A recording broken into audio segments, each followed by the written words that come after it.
The southernmost reaches of the Pacific Ocean are unforgiving, precarious habitats. The water is permanently frigid.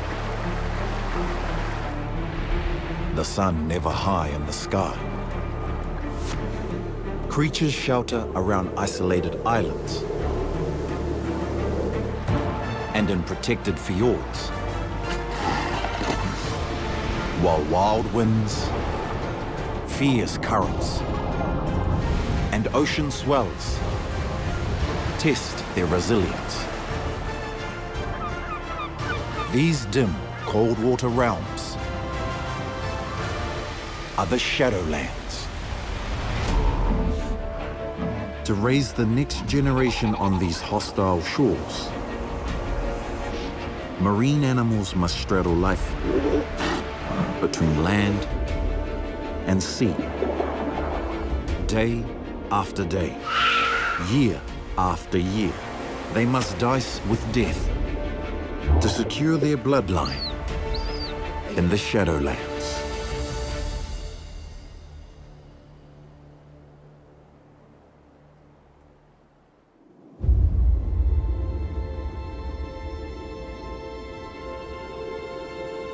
New Zealand. For Indigenous Māori, this is Aotearoa, the land of the long white cloud. Hidden away in the southwest corner, in the shadow of the Southern Alps, lies a mysterious wild Eden called Te Wāhi Pounamu. It's one of the world's most isolated wild frontiers. Primordial forests, crystal clear waters,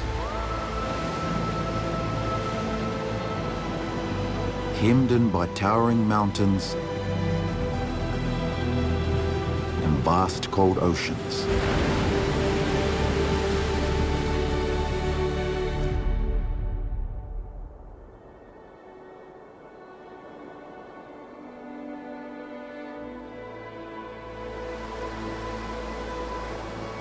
In a remote patch of this native bush, a young mother greets the morning.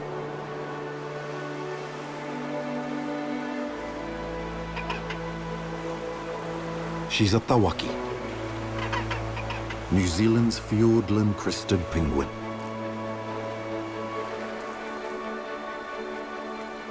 She embarks on her daily mission into the cold waters of the Pacific Ocean.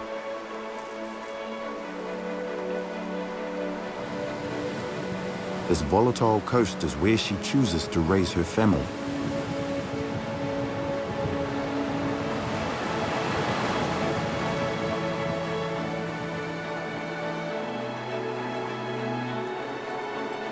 In a cave nest in the coastal tussock, she leaves behind her loyal mate of 6 years.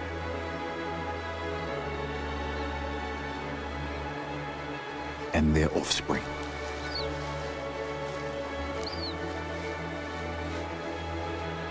Her partner hasn't eaten since the chick hatched almost 3 weeks ago.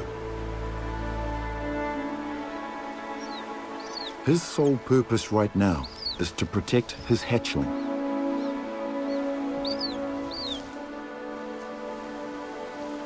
But it's a daunting proposition.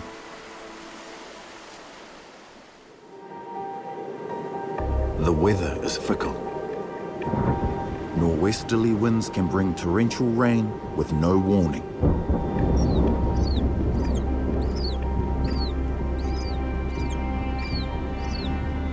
If the family are to stay alive, Mum must head out to find enough food for herself and her chick.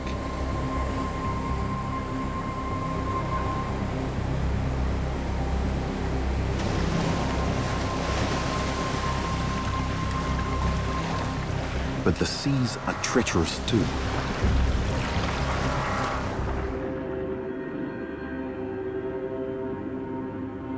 Penguin killers prowl these waters.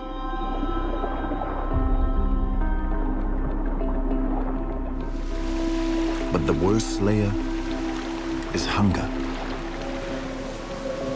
Changing weather patterns are pushing fish further out. And overfishing threatens the already dwindling stock.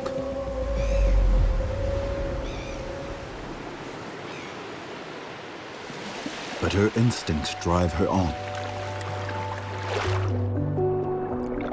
An unstoppable parental urge to provide for her offspring.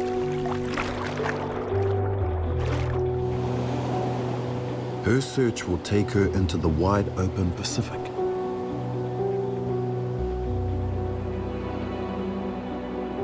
But it's not the last land she might encounter. There are islands between here and Antarctica, even more remote and weather-beaten than her home.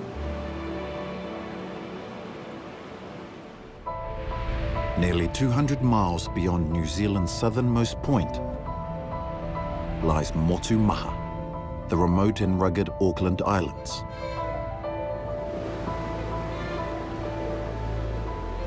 These rocky outcrops are the remains of two 12-million-year-old volcanoes. Carved over millions of years by glaciers, wind, and rain. It's become a remote refuge for some of the planet's hardiest citizens.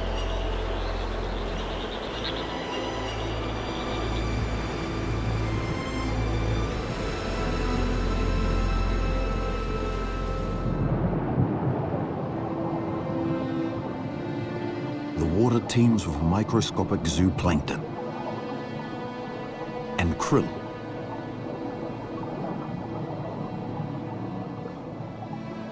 Bait fish arrive to gorge on them.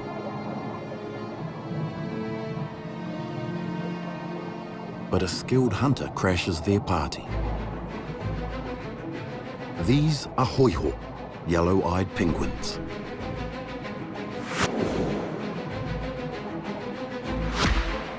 Unlike the fjordland-crested penguin of the mainland, these rare birds hunt here all the time. They attack from underneath, from all sides,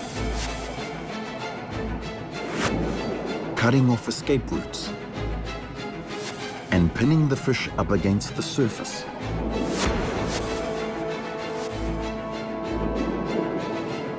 As if taking turns, they scythe through the tightly packed shoal.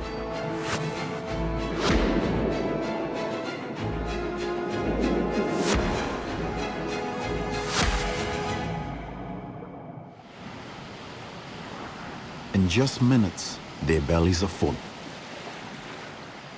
And it's time to head for land.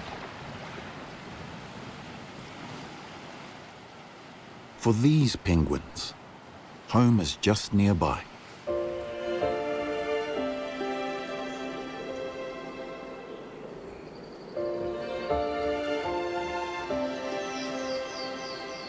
The northern tip of the Auckland Islands is one of the yellow-eyed's last strongholds.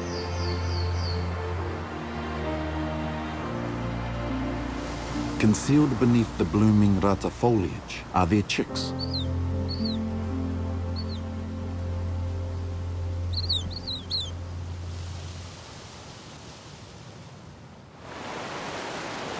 But to get to them, the penguins must first run a dangerous gauntlet.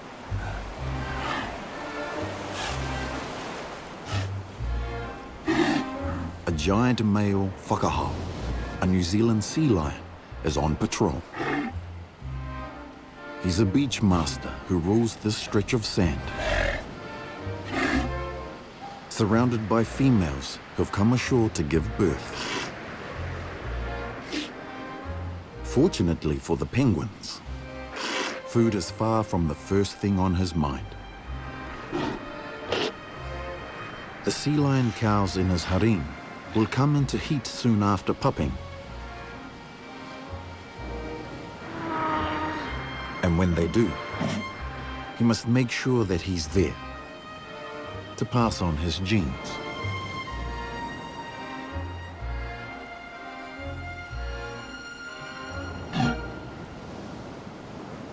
For the waiting penguins, this Goliath isn't the main problem. It's these guys. Blinded by lust and thwarted by bigger, stronger beach masters, disgruntled young males hang about on the fringes, looking to vent their frustrations on the nearest target.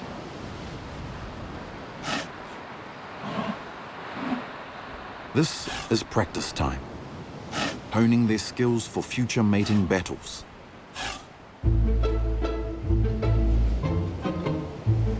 With any luck, the penguins can just sneak past.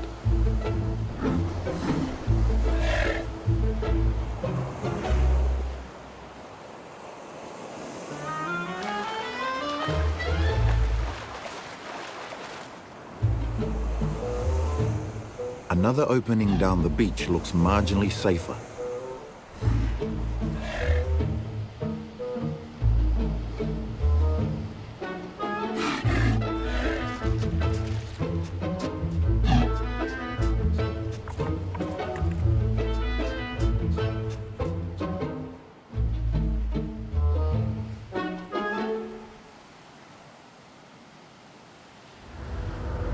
But one penguin doesn't make it. Its flesh is a vital source of sustenance for this hungry young sea lion. Once female sea lions start coming ashore in greater numbers, young males like him will almost completely give up eating. Instead, he'll focus all his time and energy on convincing a female to mate with him.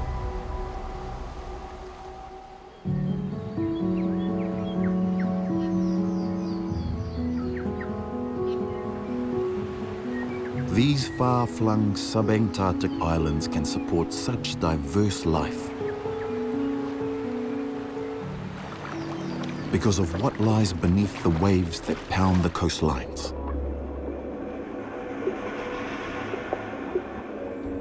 Ocean currents rich in nutrients create a thriving underwater ecosystem.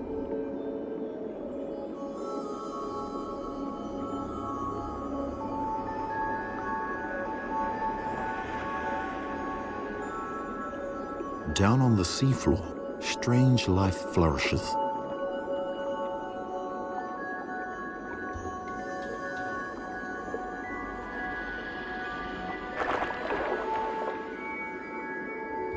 These miniature volcano-shaped mounds are the home of a seasoned killer.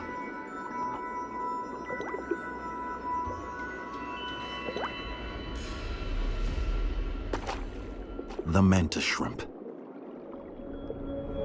He waits at the entrance to his lair for an unsuspecting passerby. His powerful periscope eyes constantly scan the neighborhood. Sea lice. Perfect.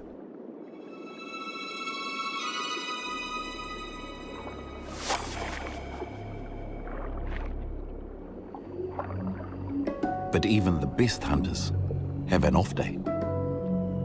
And it's about to get a whole lot worse. His burrow is in the direct path of some heavy traffic. For much of the past year, this female giant spider crab and others like her have spent their time feeding in the shallows. But now, they march across the sea floor on a date with destiny.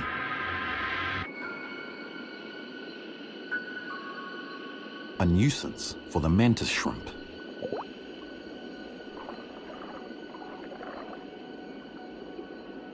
However, there is one upside. lumbering crabs flush sea lice out of their hideouts. But as more crabs arrive, the risks outweigh the benefits.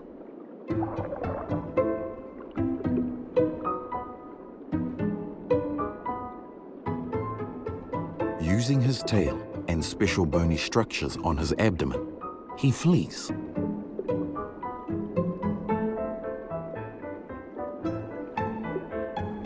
Keeping well out of reach of hundreds of snapping claws.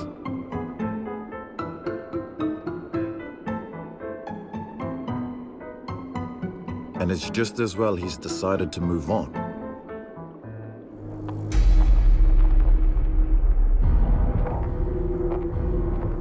Because now, gigantic male spider crabs crawl out of 1,600 feet deep trenches, as big as a small child.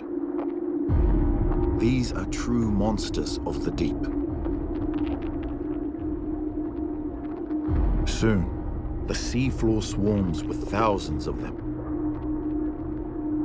all driven to the shallows by an urge to mate.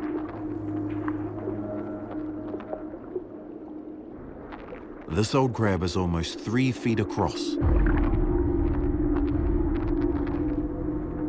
Slowly, his colossal legs carry him towards his goal. Waterfall Inlet, a small, secluded bay,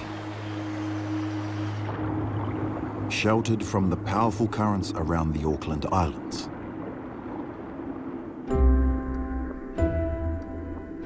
Here, males and females feed and build their strength for the strenuous activities that lie ahead.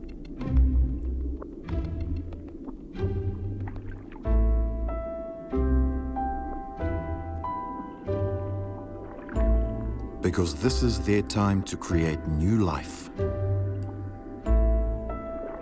But not just yet.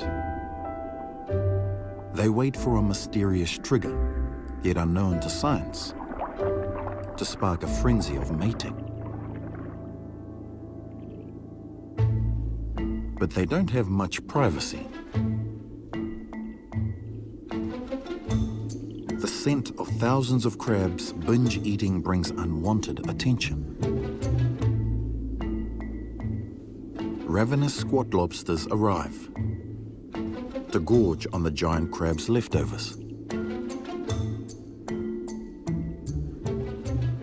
But they must keep out of reach of its ponderous claws. Despite the crab's best efforts, he can't get rid of the pesky scavengers.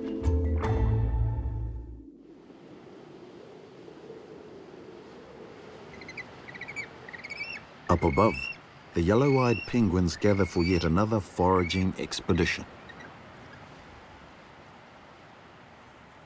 But unlike squat lobsters, they're not too keen on squaring off with their giant neighbors. The beach is packed. It's now a birthing ward.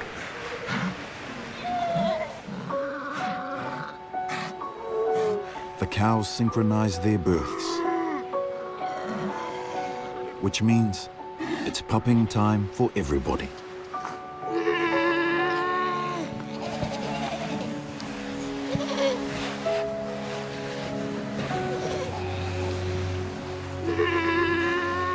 Almost every minute, a new sea lion enters the world. But in the heart of the birthing ward, a female is struggling.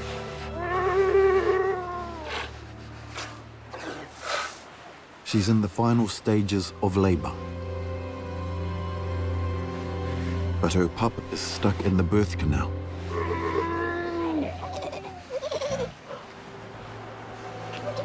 This breech birth means flippers first instead of the usual head.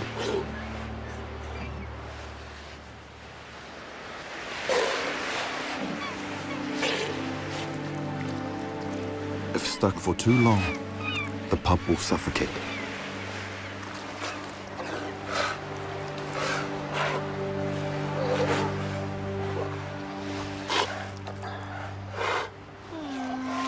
Finally, the pup makes it out. None the worse for wear. Straight away, they register each other's smell and sound.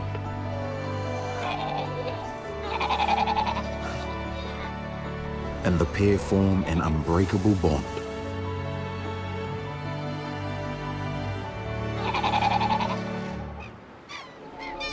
Soon, an excited audience gathers.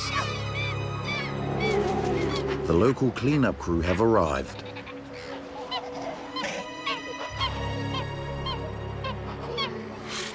They subantarctic skuas, hungry for sea lion afterbirth.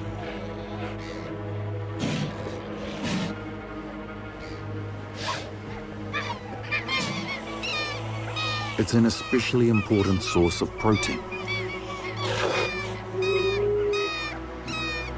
and offers plentiful sustenance at this time of year.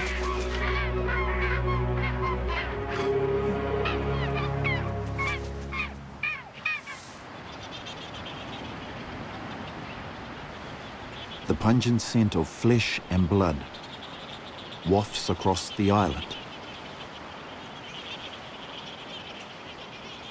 To the powerful tube nostrils of a pāngurumuru, a giant petrel chick.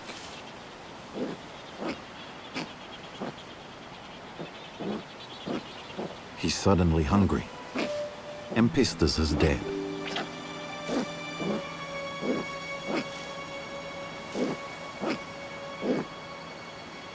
If the giant petrel is to claim any food before the skuas gorge it all, he needs to make a move now.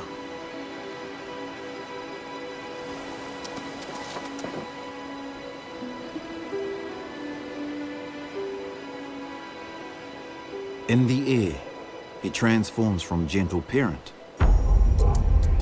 to a dreaded Antarctic killer.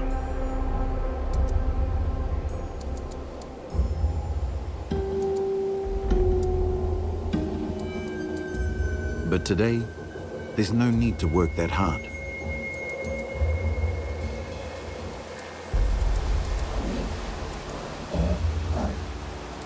Make way for the trash collector, king of the southern seas. Flaunting a wingspan of over 6 feet, he demands respect.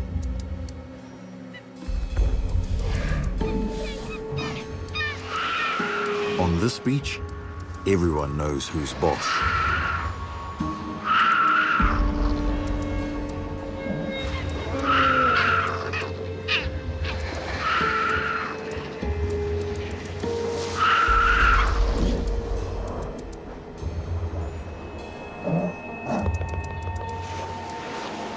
It's easy to see why ancient mariners called the giant petrel a sea vulture. But what they didn't know is that this grotesque act is probably one of the most important jobs in nature.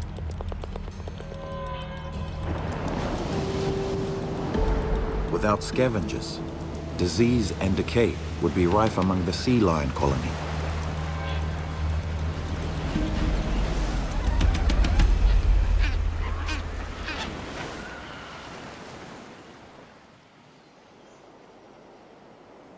At the fjordland-crested penguin colony, back on mainland New Zealand, the situation is grim. The air is silent. No calls of returning penguin mothers.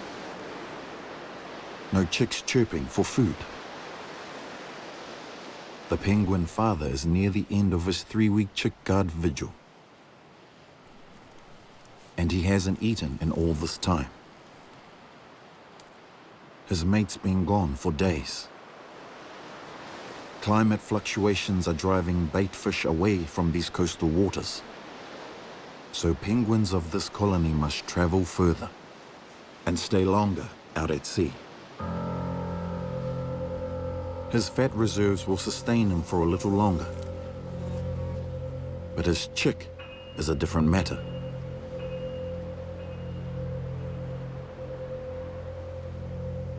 Hunger saps the youngster's strength. Unlike Dad, he doesn't yet have fat stores to rely on in times like these.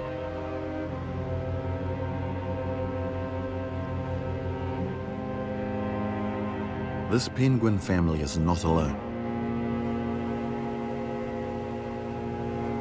All around the colony, males sit on nests with hungry youngsters.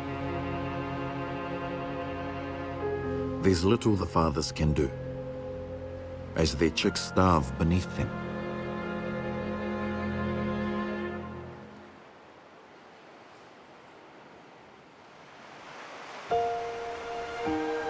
Late in the day, a female finally returns, exhausted. It takes every ounce of her remaining strength to navigate this rocky beach. Webbed feet are made for life in the water, so she finds the going hard.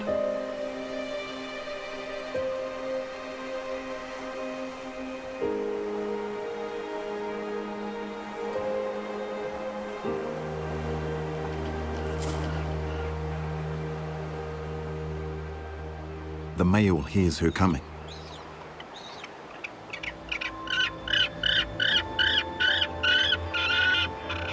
Perhaps he can swap duties for the first time in 3 weeks.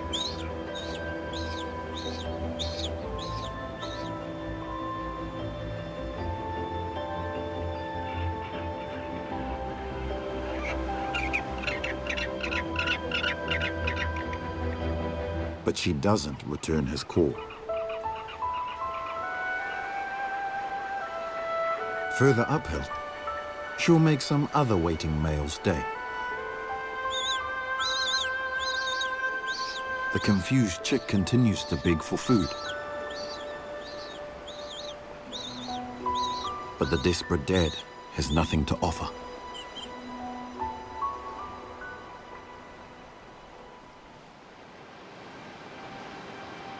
While Mum is still out at sea, another penguin just like her is having a slightly easier time of it.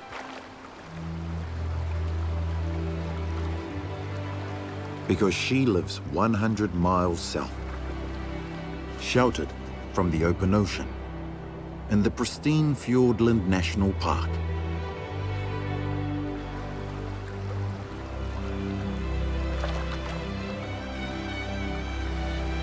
Between rugged granite mountaintops and the deep chasms of the fjords, a primeval rainforest flourishes. And deep within the foliage is this Fjordland-crested penguin's nesting colony, where she and others like her live a charmed life. The distinctive ecology of the fjords means that her favorite prey of small fish and larvae live in the top 100 feet of water, compared to over 300 feet down in the open ocean. A short 4-mile swim in the calm fjord, interspersed with a few shallow dives. And she finds enough food for herself and her chick.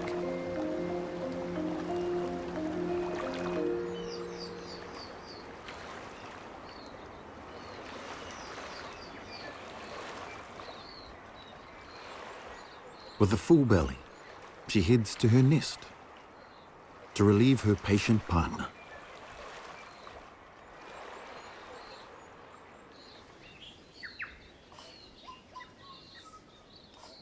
He's on nest duty,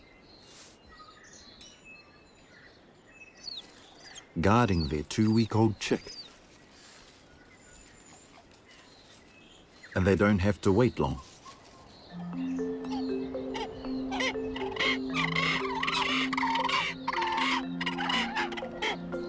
However short her absence may be, a duet will always accompany their reunion.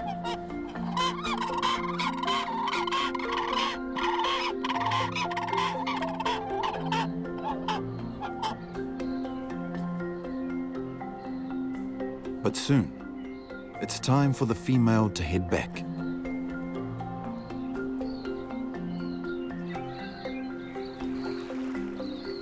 With her mate on full-time chick duty, she's the sole provider and she can't afford to rest.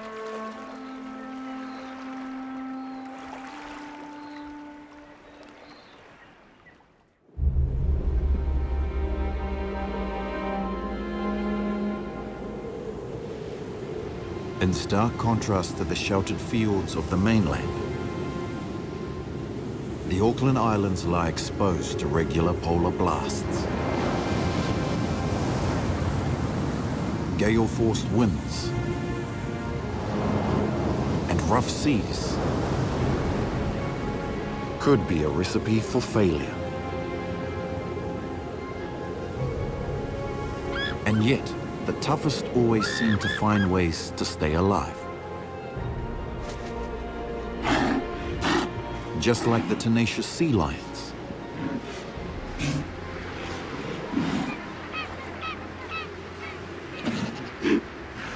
Females that gave birth early have now come into season. This is when beach masters all over reap the rewards of their earlier hard work. Stressful times for these cows. This beach master is 3 times heavier than his female, and she resists in vain. He'll try to mate with as many females as possible. It takes up a lot of his time and saps his stamina.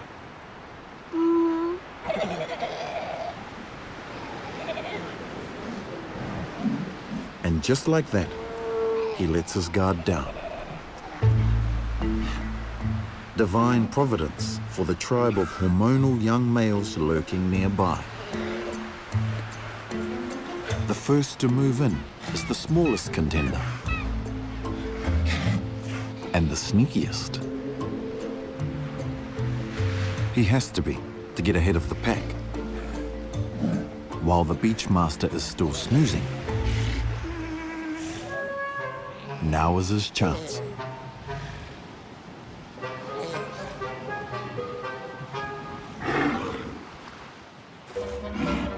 He must work his way to the non-biting end.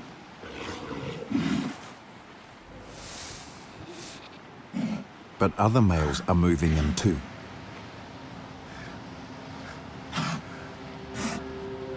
Time for one last push before the beach master catches on. But protective new mums fear for their pups. Frustrated young males will maim and even kill them. She wants nothing to do with him.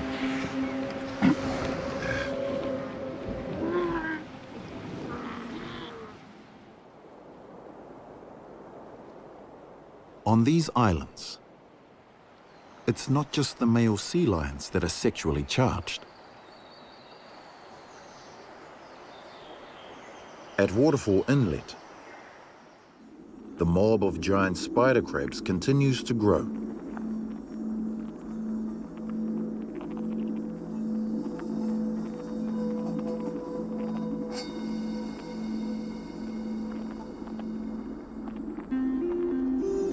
But before mating, there's one more thing the crabs must do.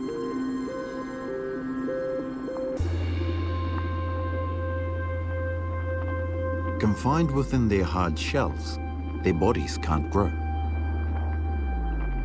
So they must break out from within and shed their old casings.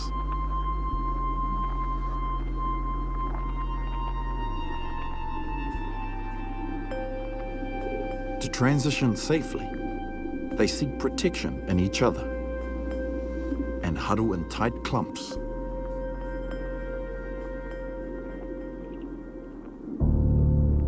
But not everyone is on board with the program. This old male crab has reached his maximum size. He can't grow any larger, which means he doesn't need to undergo this metamorphosis.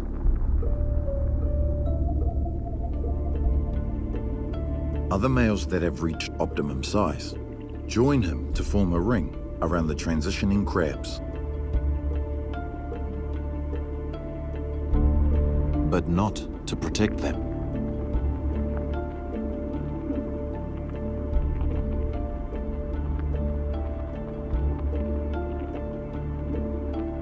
Many females in the mound will be ready to breed as soon as they finish their molt. So the males gather and wait.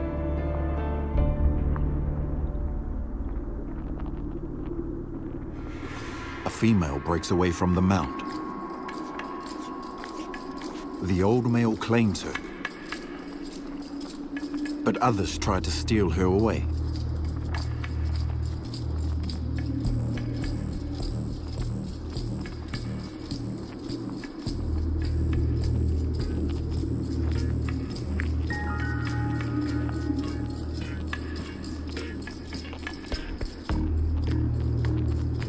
In spite of their best efforts, the stronger old male manages to wrench the female free.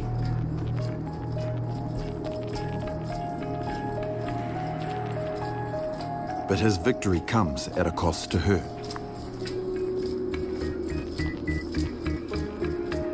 Her shell hadn't completely hardened, and now she's gravely injured.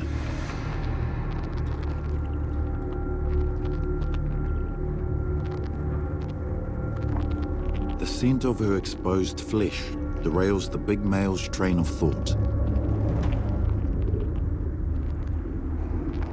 His potential dinner date now becomes his dinner.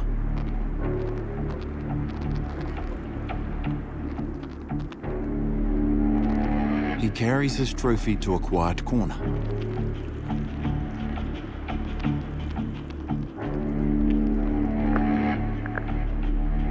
Where he'll bring this relationship to a ravenous climax.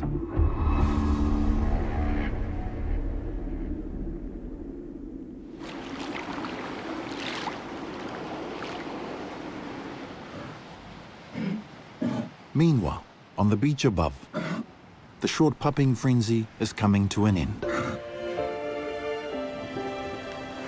This female is one of the last to give birth. After an hour-long labor, she can now bond with her brand new pup. But there's a problem. A curious neighbor is overly interested in the newborn.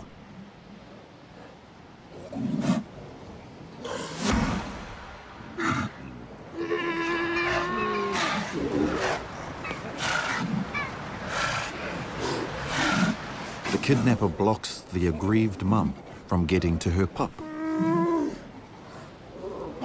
It's all a case of mistaken identity. The kidnapper's own newborn is right next to her. But so soon after birth, she isn't familiar with its smell and sound. She's mistaken her neighbor's newborn for her own. To add to the mayhem, the stolen pup's mum now grabs hold of the kidnapper's pup and tries to nurse it.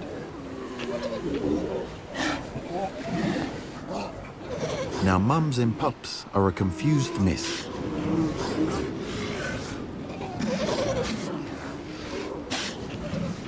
The commotion attracts the beach master, and he's quick to break up the brawling mothers.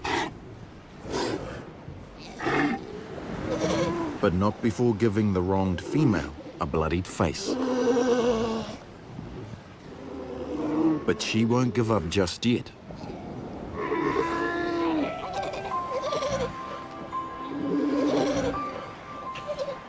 Finally, the kidnapper recognizes her own pup and releases her captive. Back with Mum, baby finally suckles for the very first time.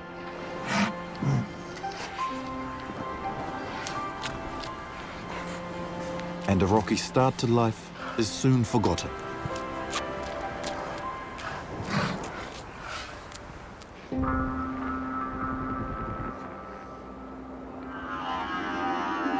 Nothing much remains on the seafloor at Waterfall Inlet, except discarded shells.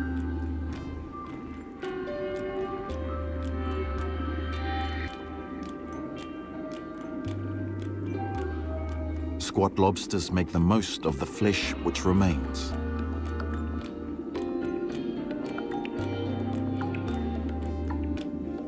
Just as mysteriously as they appear, spider crabs vanish.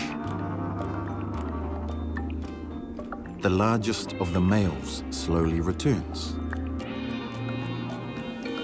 back into the inky shadows of deep-sea trenches.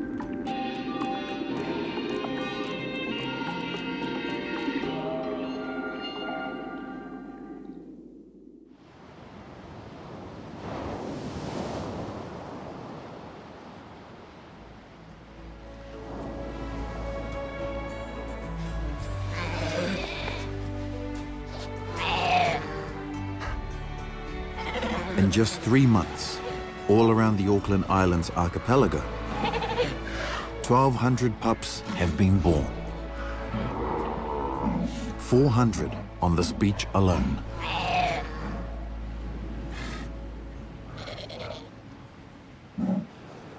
For the females, the time has come to make a difficult choice. Their pups are still small and vulnerable, but their fast-growing bodies need an almost constant supply of milk.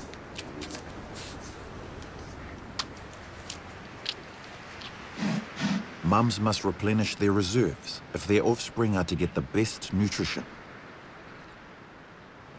A tough decision, but a risk they must take.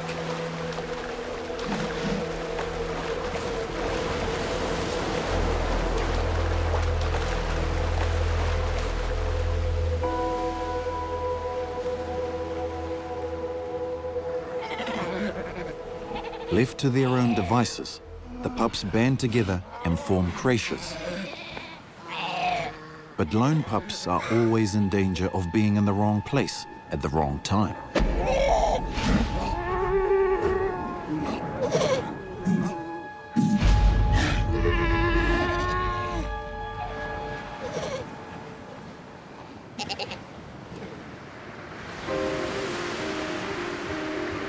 So some resourceful sea lion mums have found an ingenious way to keep their pups safe.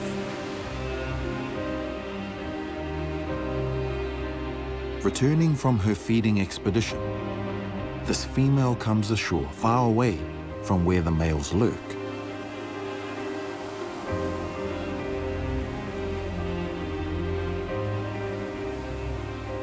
One or two males are persistent.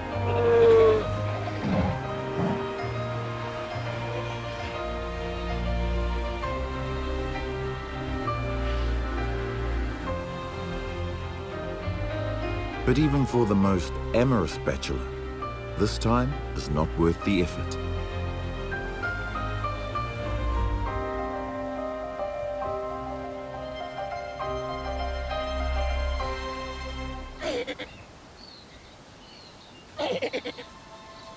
Deep in the secluded Rata forest, she reunites with her pup.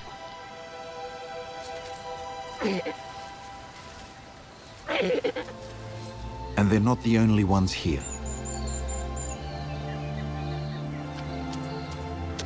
Safe from marauding males and troublesome scavengers, mothers and pups enjoy a stress-free life.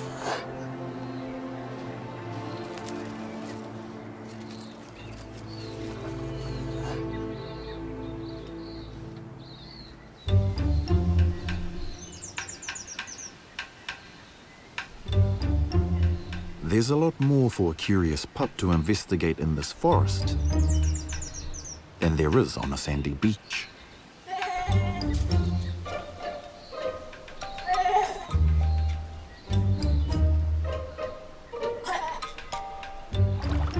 She's unsure, but instincts take over.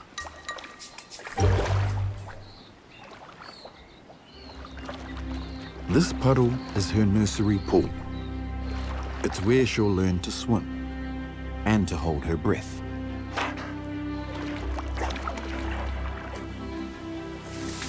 Now she's found a playmate.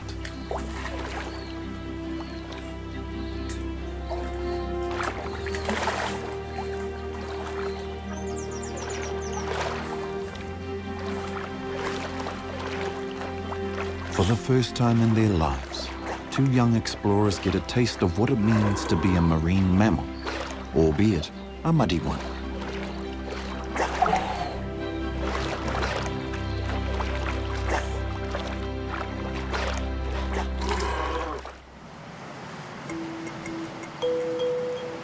"450 miles away from the Auckland Islands, on New Zealand's west coast, things are finally looking up.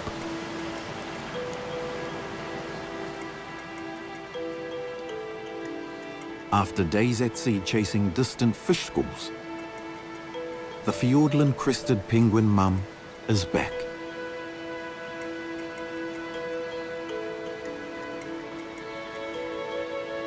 In her belly, she's got enough fish to feed her starving chick.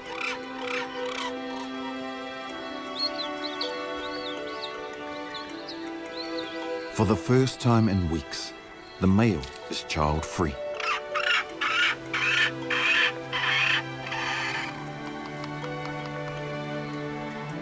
He's hungry and desperate to get to the ocean. But he won't leave just yet.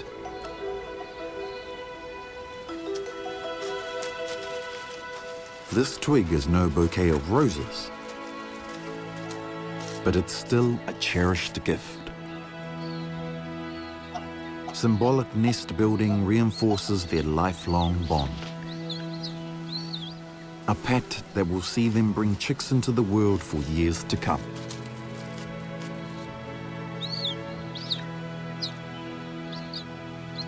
The pair have done well.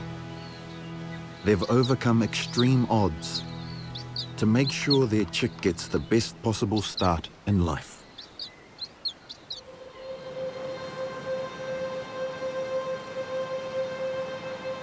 Back on the Auckland Islands, another mum is on the cusp of completing her life quest.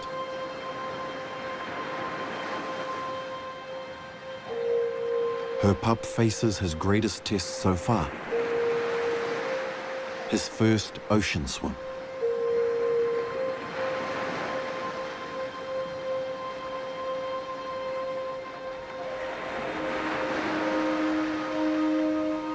The currents and waves here are a far cry from the placid mud pools.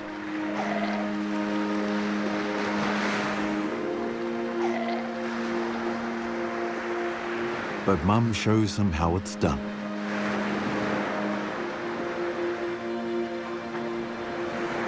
If only it was that easy.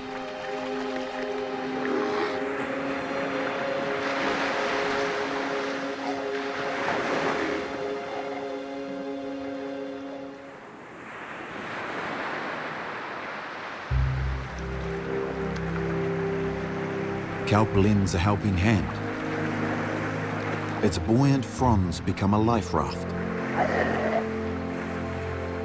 And he's tasted the sea for the very first time.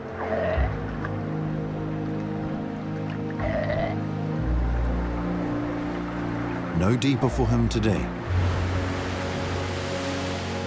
But in just a few months' time, he'll be strong enough to tackle these waves alone.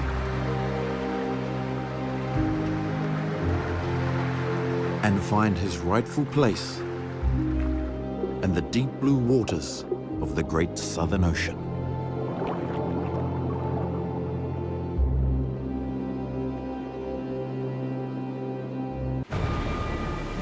The southernmost reaches of the Pacific Ocean are unforgiving, precarious habitats. The water is permanently frigid. The sun never high in the sky. Creatures shelter around isolated islands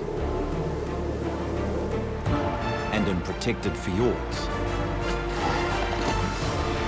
while wild winds, fierce currents, and ocean swells test their resilience.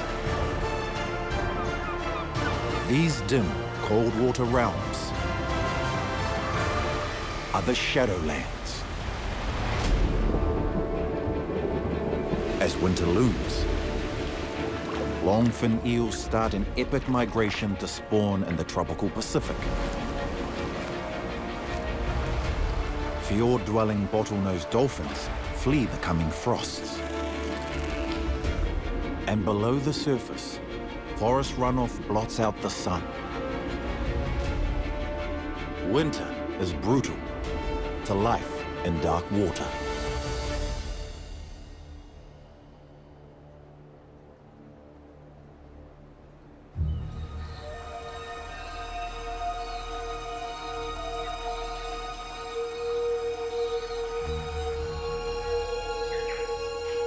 There are places in the Shadowlands where narrow inlets snake their way through mountainous terrain.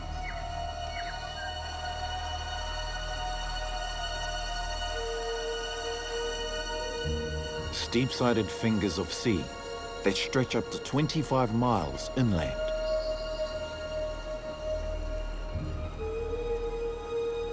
These are the fjords of New Zealand, Aotearoa in the indigenous Maori tongue.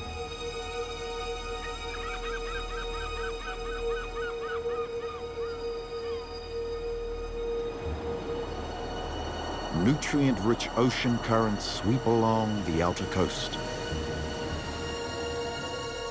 But inside the fjords, the food supply is very limited.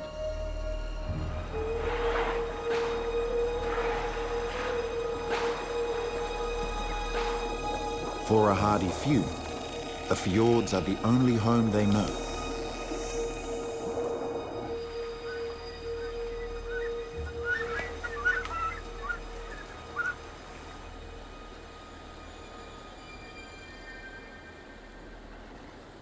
For others, they offer temporary protection from the dangers of the open sea.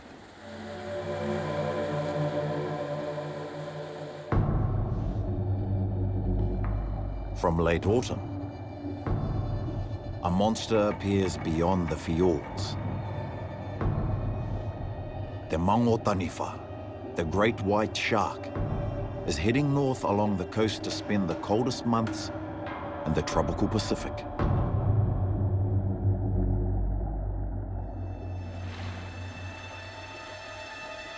Blubber-rich kekeno, the New Zealand fur seal, are among the shark's favorite prey.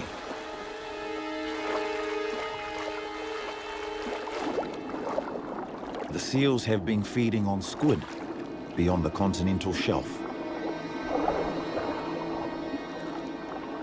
If they can sneak into the fjord unnoticed, they'll be able to rest and digest their meals in relative safety.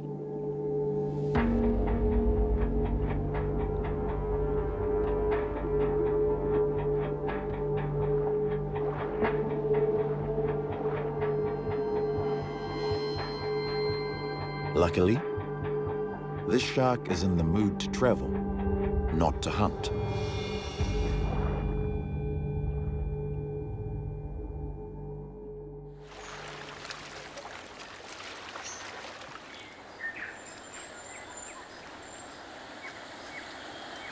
Once, it wasn't just great whites after the seal's blubber. 19th century sealers hunted kekeno to the brink of extinction for their fur and fat. Protected since 1894, the population is still recovering. Free from human predators, sharks are once again their biggest threat. But for now, this is as safe as any seal could be. The fjords are more than just a haven for the odd seal. Humans have never managed to permanently settle this jagged landscape or log the primordial rainforest. It's an internationally significant biodiversity hotspot. Situated in the mountainous southwestern corner of Aotearoa, New Zealand, much of it is accessible only from the sea. Part of a larger UNESCO World Heritage Site called Te Wāhi Pounamu, the place of Pounamu.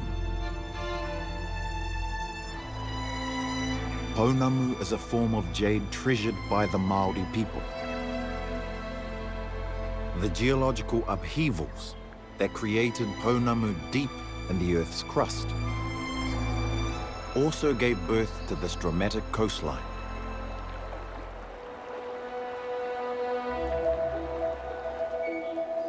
The mountains are hard, ancient, metamorphic rock.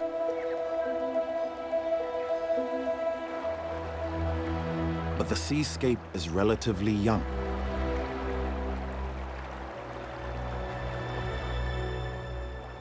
Superglaciers carved out steep valleys during the ice ages.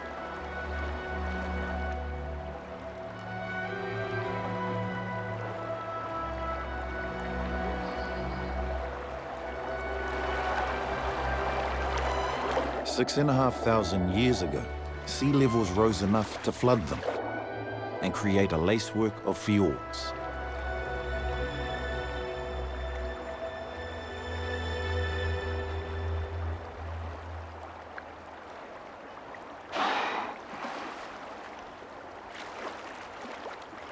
Once the sea invaded, marine life was not far behind.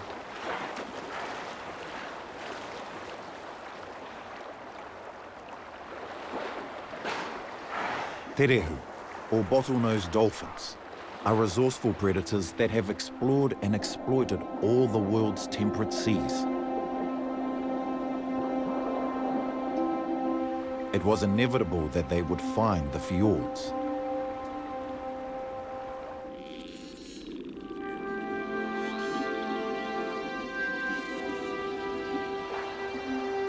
Some stayed for good. They are now the southernmost group of bottlenoses in the world, living at the extreme of their range, in a place where food can be hard to find. Despite the difficulties, they spend their entire lives within the confines of the fjords.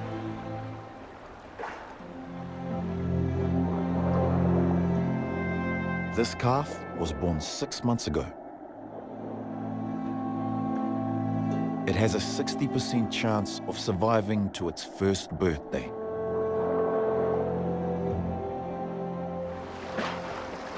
That's the lowest survival rate of any bottlenose population on Earth. The first challenge, there's not much to eat here.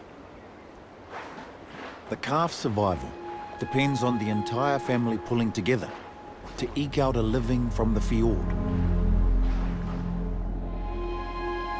The whole pod enjoys exchanging gentle caresses. In most dolphin pods, only mothers and their calves have regular physical contact.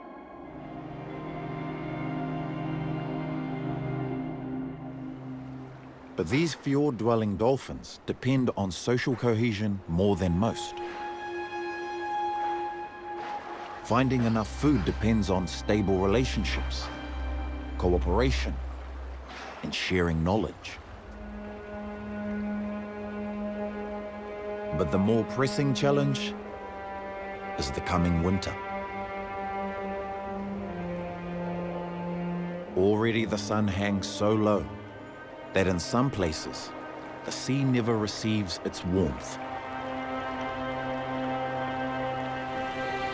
The inner fjords can become death traps of cold water and even ice.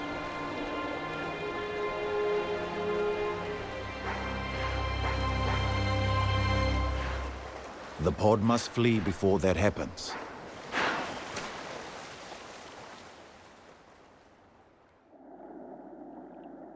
They're moving closer to the fjord's mouth, where slightly warmer, saltier water from the open sea can penetrate.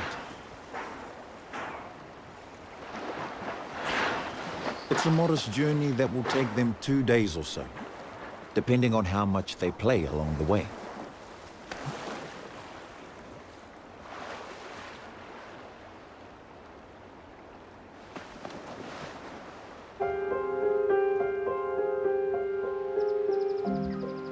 Further north in Te Wāhi Pounamu, a much greater migration is about to get underway.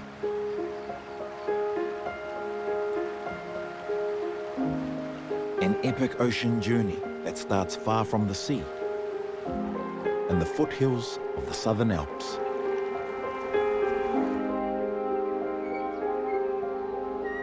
These mountains run the length of the South Island's west coast.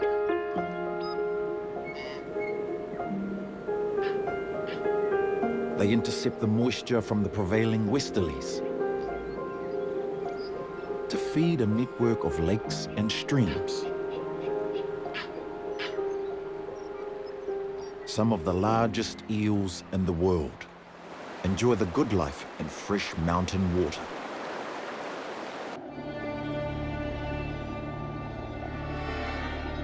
Long-fin eels can reach 6 feet in length, and in deep, cold lakes may live for 90 years. At the start of winter, cued by big rainfalls, a female leaves the safety of her lake. She's embarking on an epic journey from which she won't return. Her ancestors were tropical marine eels, and her DNA still encodes the need to breed in warm seas.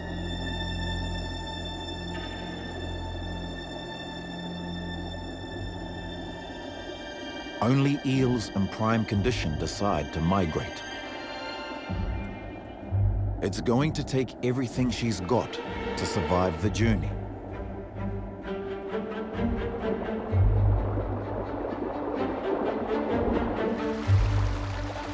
Her ancestral spawning grounds are 3,000 miles away, deep in the South Pacific. Her first job is to get down to the sea. At least it's all downhill.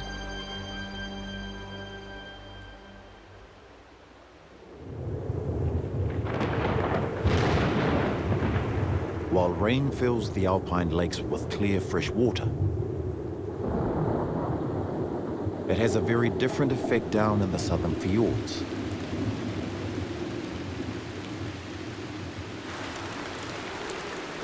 Smack in the path of wet westerly winds. It rains in these fjords 200 days a year. 270 inches in total.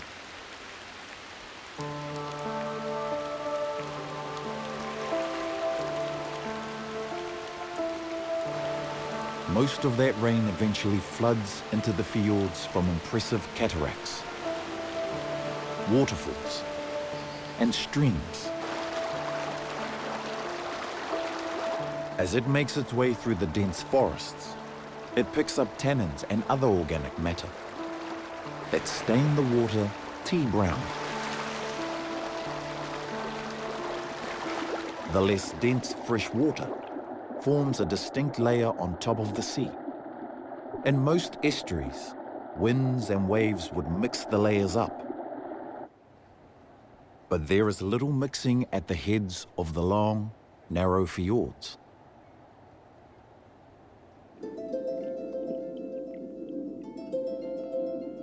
The dead calm bottom layer of salt water barely changes from one decade to the next.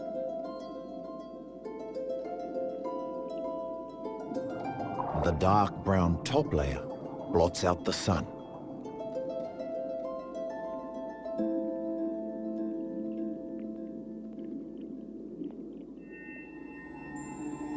It's as dark 30 feet down as it is at 300 in the open ocean.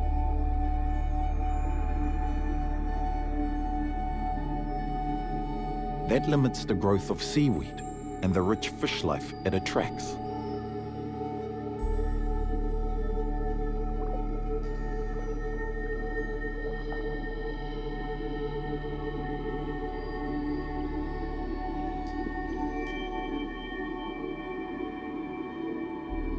Creatures that normally dwell in the deep sea here live just below the surface. Ghostly apparitions cling to the slopes. They're corals, deep-sea black corals.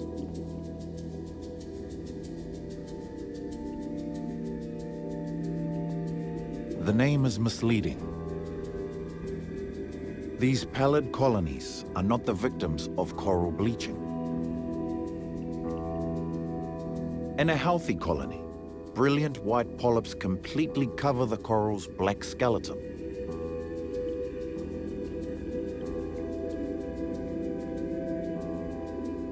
Tropical corals house symbiotic algae, which make colored pigments for photosynthesis. But it's too dark for such a relationship in this twilight realm.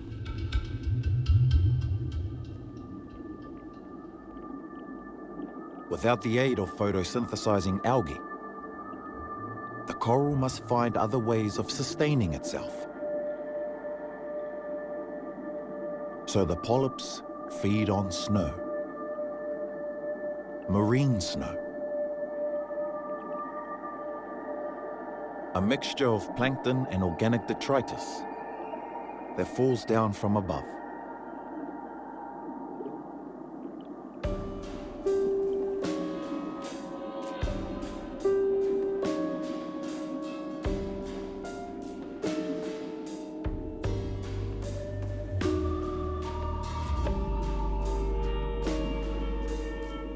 Snake stars, faster-moving relatives of starfish, lurch towards the fragile coral colonies. The corals are infested with them.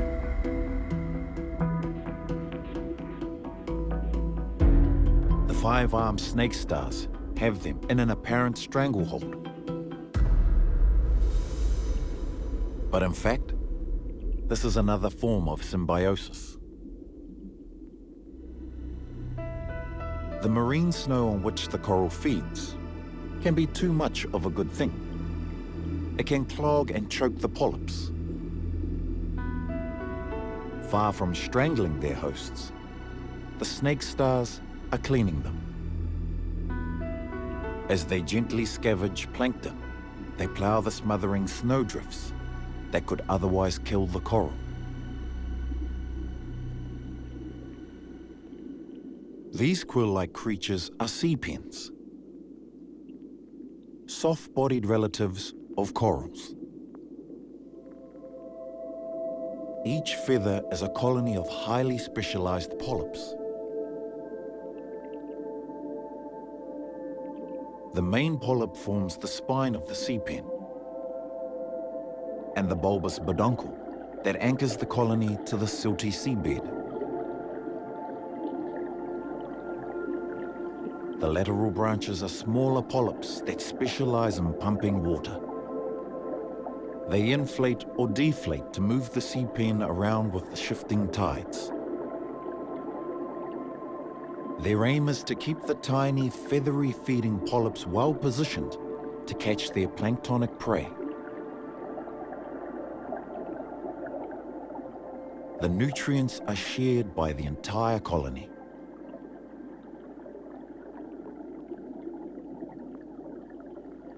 The watching blue cod are a 19th century misnomer. They're completely unrelated to the cod family.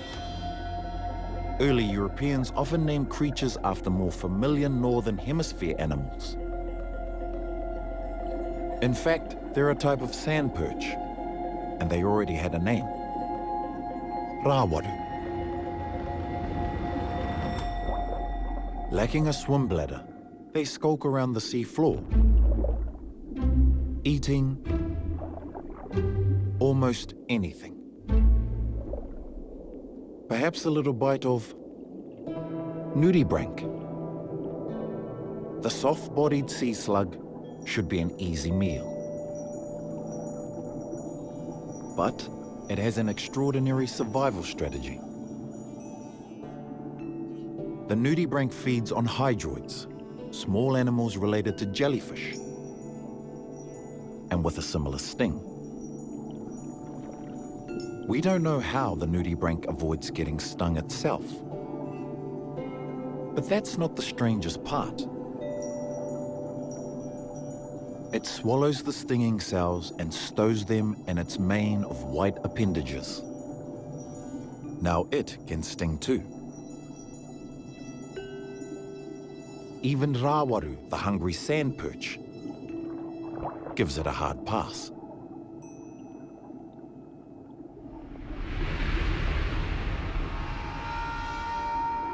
Another denizen of the deep hunts in the shallow water of the inner fjord.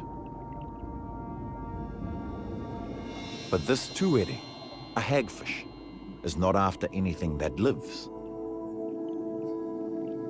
It smells something altogether better: death.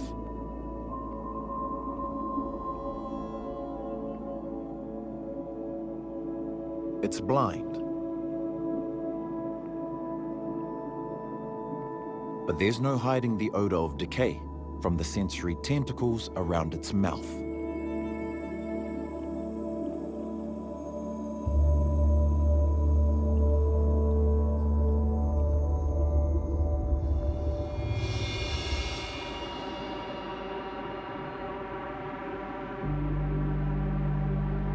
Eventually, every fish ends up at the wrong end of the food chain. But in Fjordland, that chain doesn't necessarily start in the sea at all.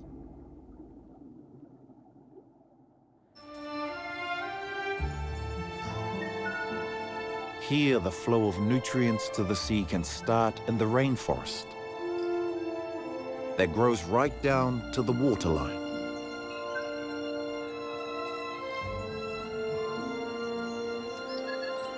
The dense primordial forest is a vast storehouse of energy, gleaned from the sun by photosynthesis.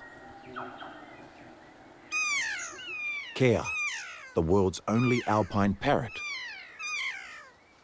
come down from their mountain homes to supplement their winter diet with leaves, seeds,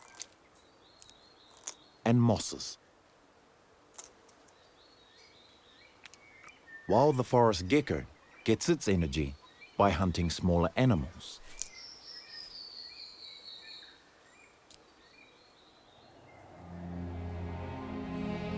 But even below the dark surface of the sea, life benefits from the energy stored in these trees. The combination of steep terrain, dense forest, and high rainfall creates a unique hazard. Tree slides.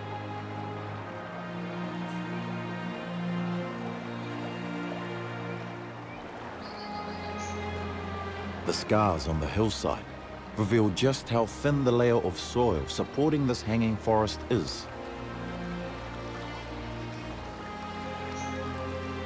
Hundreds of thousands of tons of trees slip into the fjords each year.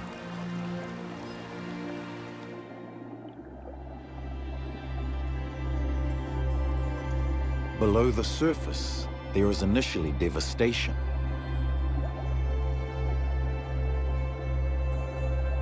But for a marine environment with very little food, these injections of forest nutrients are a real shot in the arm.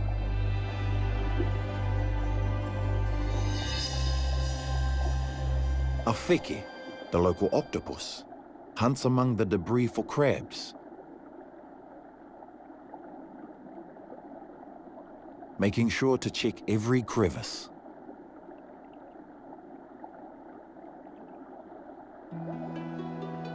But the real bonanza is for smaller creatures. Specialized bacteria that don't need the sun for energy slowly break down the trees, releasing their nutrients. Filter-feeding creatures like these colonial sea squirts feed on the bacteria.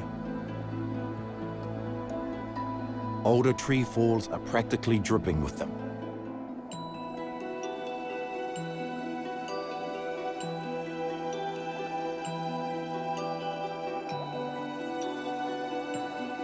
Small fish like kokiri, which feed on them, are the next link in the food chain.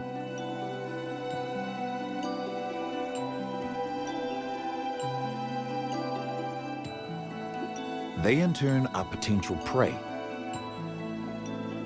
for hunters like the hāpuka.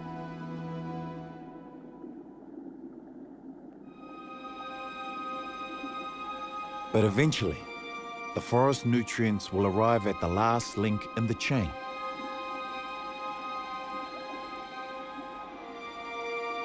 The belly of the patient tuere.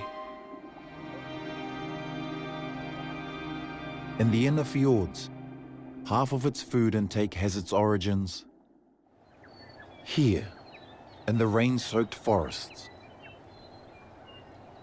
linked inextricably to the sea.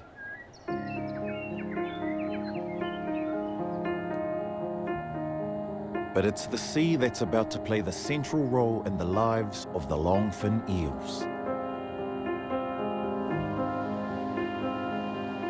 The female longfin has reached a coastal lagoon, barely 12 miles from the alpine lake she started in.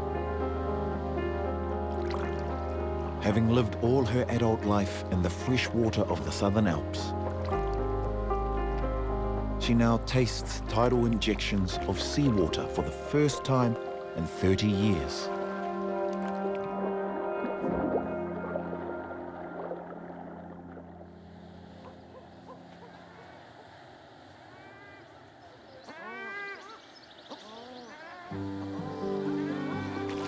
Many native waterbirds live and hunt in these coastal lagoons.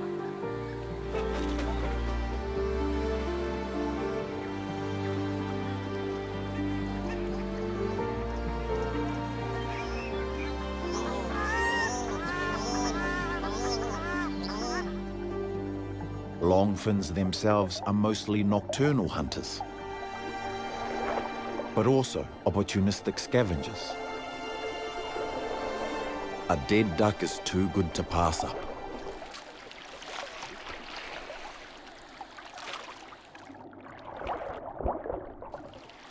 This could be the last meal of their lives. Soon they'll set out on a 6-month ocean voyage, surviving purely on the reserves they gather now.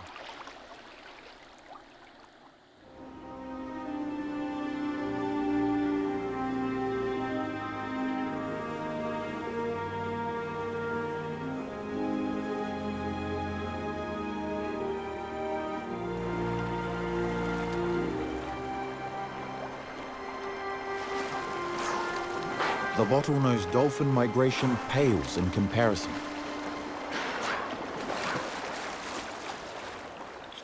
But it's no less essential to the pod's survival.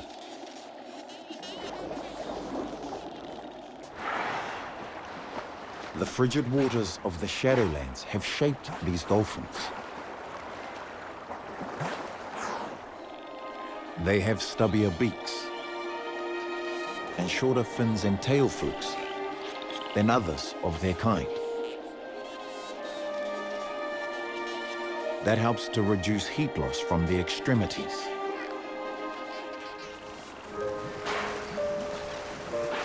And the adults have extra thick blubber to insulate them against the cold.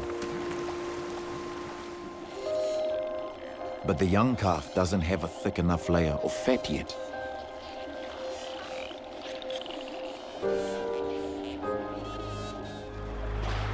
As they travel, the pod remains alert for opportunities to feed and help the youngster pack on a few more pounds. Communication is the key to a successful hunt.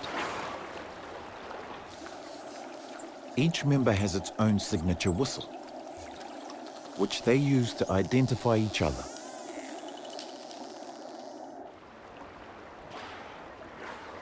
But these fjord-dwelling dolphins face a problem their ocean-going cousins don't.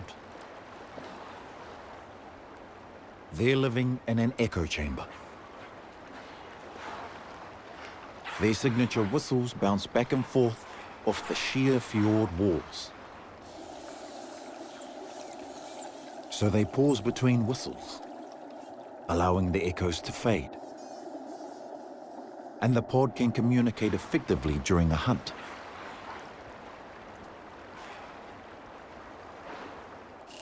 When they discover prey, they switch to short, sharp clicks.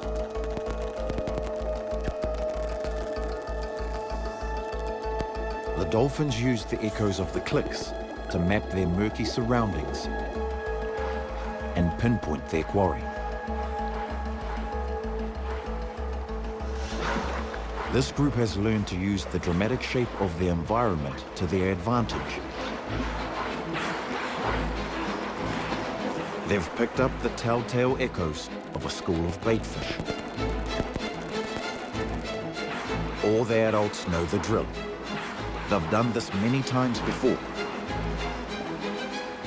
The dolphins put on a burst of speed and trap the school against the sheer fjord wall.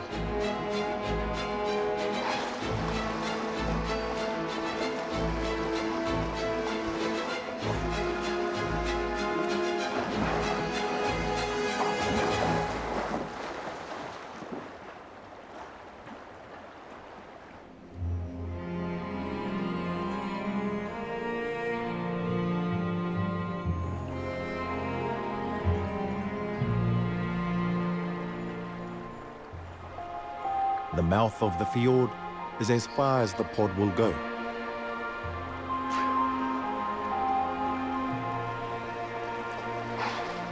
The water here is only slightly warmer, but it could be the difference between life and death.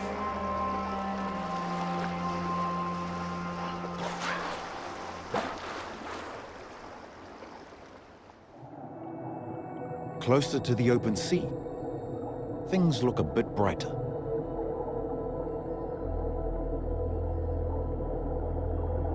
It's more exposed to winds and waves that churn the water.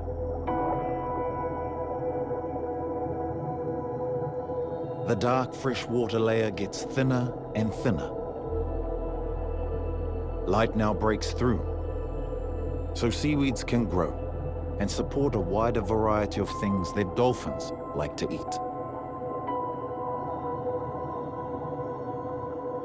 The sea sweeps in plankton from the open ocean.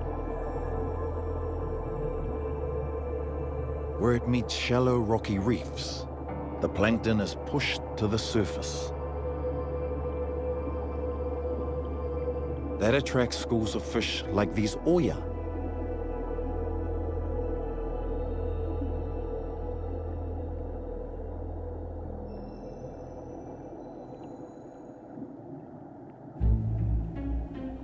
And hundreds of tiny fish that perform a mesmerizing dance.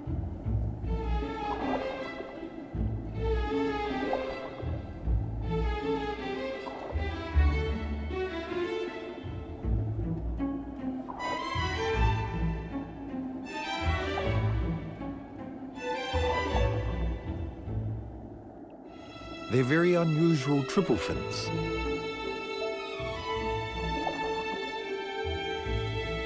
Lacking a swim bladder, most triple fin species hunt on the seafloor or on blades of kelp.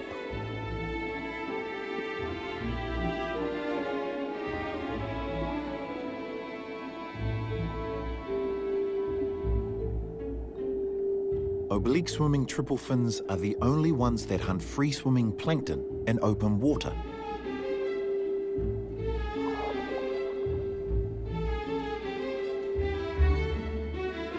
They must keep darting about, or else they too would sink to the bottom. The problem is, that makes them very conspicuous. The rawaru can't resist.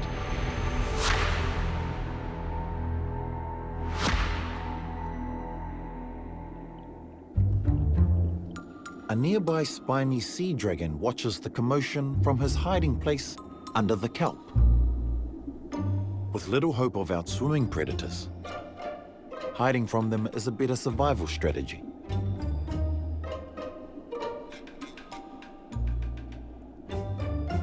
But he's driven to leave his cover all the same, because he's looking for a mate. Unfortunately, there's not a female within view. He'll have to venture further out if he's to have any success.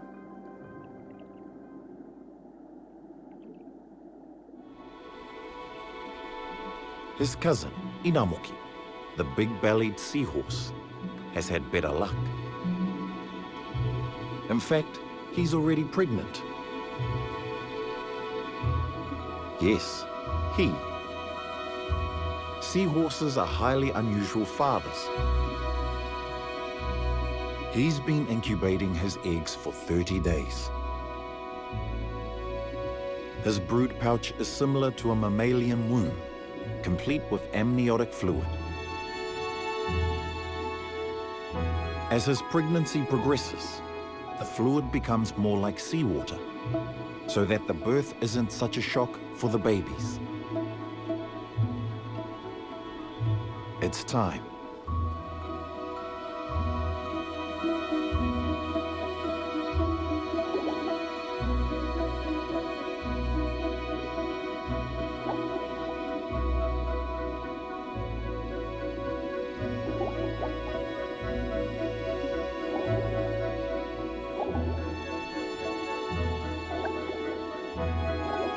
His tiny babies are fully formed, but very vulnerable. For these seahorses, survival is a numbers game. Only 1 in 200 will make it to adulthood.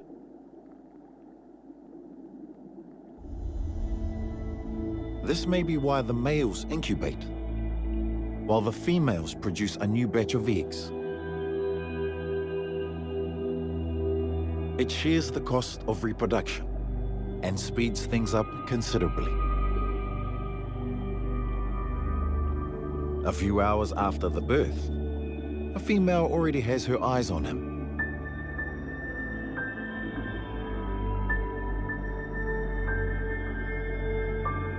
Tail fully unfurled, she can reach 12 inches long, the largest seahorse in the world.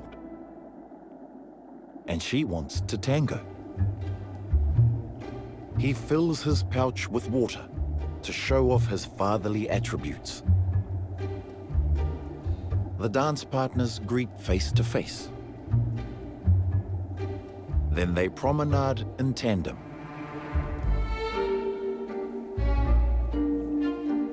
With jackknifing of the head and pointing of the snout, the excitement mounts until they rise in unison.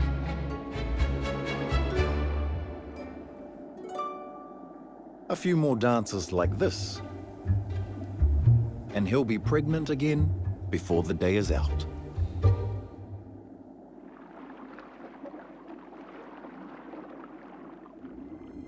There's another dedicated father here, working to protect his progeny.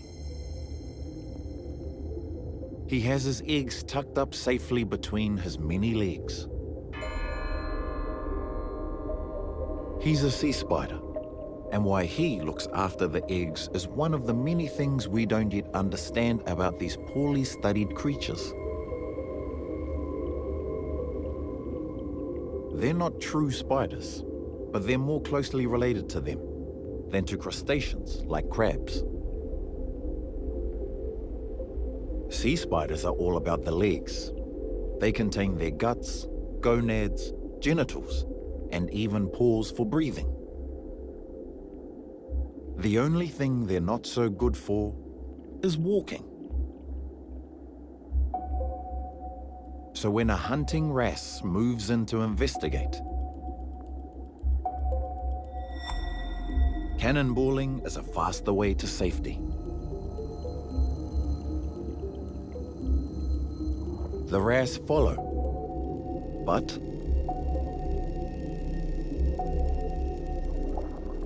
apparently sea spiders don't taste good. As far as we know, they have few predators.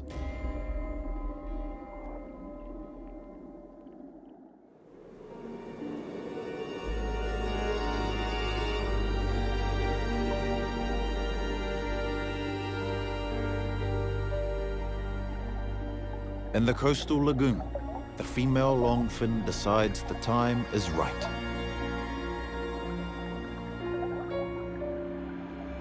After sunset, she answers the call of the sea.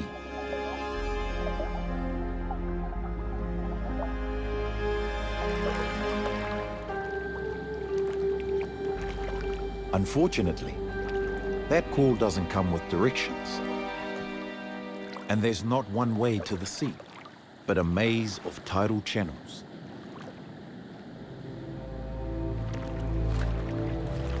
She's not fazed. Her body is well equipped to deal with dead ends. In the cool evening air, she absorbs oxygen directly through her moist skin, as she takes the direct route.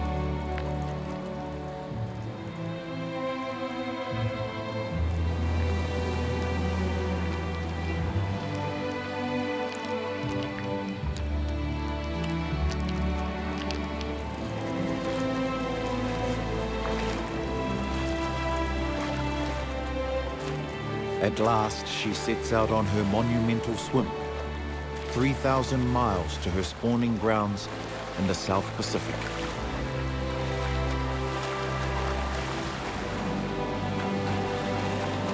Exactly where that is remains an unsolved mystery.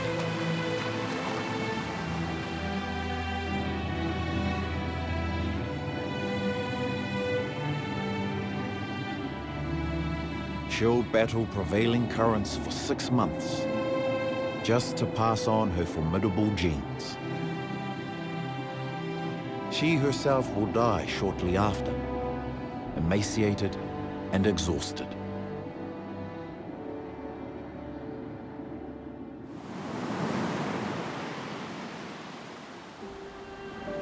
But eventually some of her offspring will drift back to the protected shores of Te Wāhi Pounamu.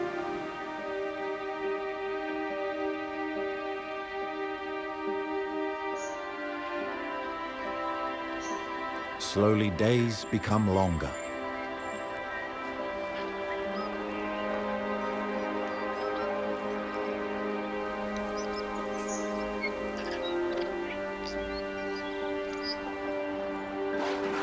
Each new day brings a little more relief from the shadows. The dolphins aren't ready to move yet. The influx of meltwater means that the inner fjords are now at their coldest.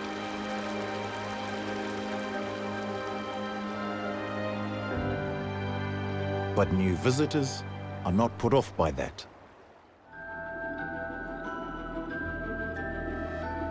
Tuatini are broad-nosed seven-gilled sharks.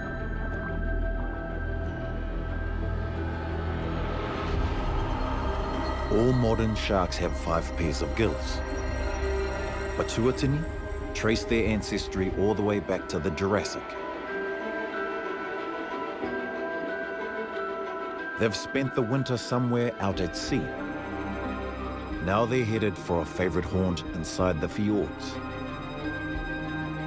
It's even named for them: Shark Cove. 25 miles inland.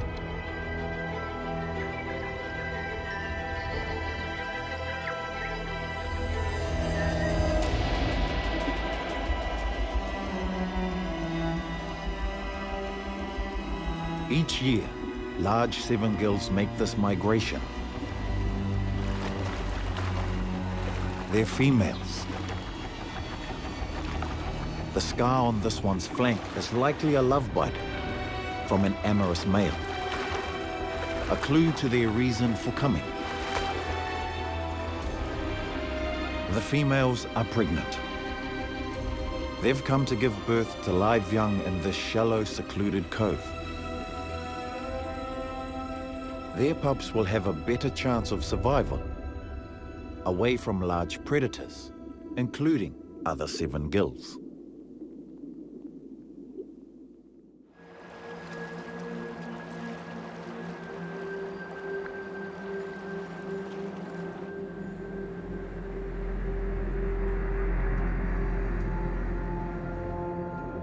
In spring, ocean currents bring baby longfin eels back to Te Wāhi Pounamu.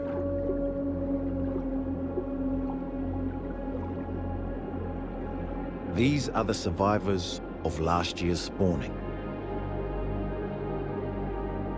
Millions of their siblings have perished at sea, but enough make it back to continue the species. At this stage of their lives, they're completely transparent. Every little wave or eddy is an adventure that gets the heart pumping. After spending some time adjusting to their new lives in brackish water, they're ready to take on the next challenge. By night, they leave the sea and head into the streams that will eventually take them to the lakes beneath the Southern Alps. As they travel upstream, they gradually become darker. They are now known as alvas, perfect miniature longfin eels.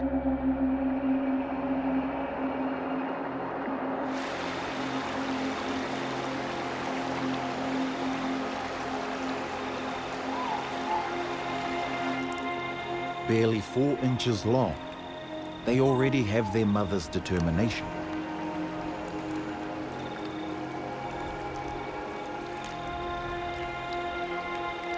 And her ability to leave the water and clamber over obstacles.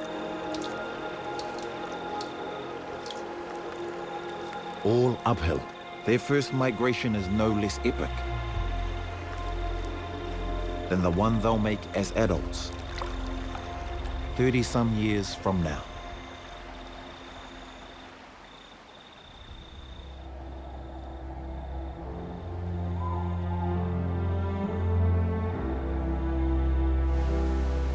Once the water temperature rises above 47 degrees, the dolphin pod also makes its return migration.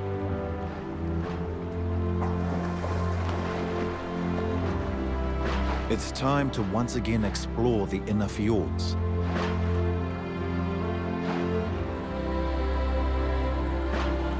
If they hunted in one spot all the time, they'd soon deplete their food supply. It takes the entire fjord to sustain the pod year-round. The calf has survived the most dangerous time of its life. Its first winter and spring.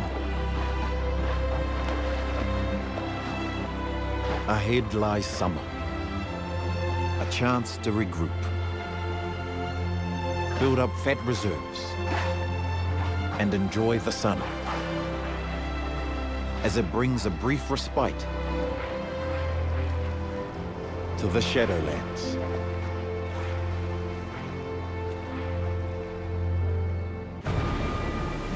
The southernmost reaches of the Pacific Ocean are unforgiving, precarious habitats. The water is permanently frigid. The sun never high in the sky. Creatures shelter around isolated islands and in protected fjords, while wild winds, fierce currents, and ocean swells test their resilience. These dim, cold water realms are the Shadowlands. The change from infant to adult is an intense and dangerous phase. Adolescent seals embark on an epic journey in search of a new home. Novice white-flippered penguins test out new life skills. And young albatross return to their place of birth. For these young animals, it's a rite of passage on their road to adulthood.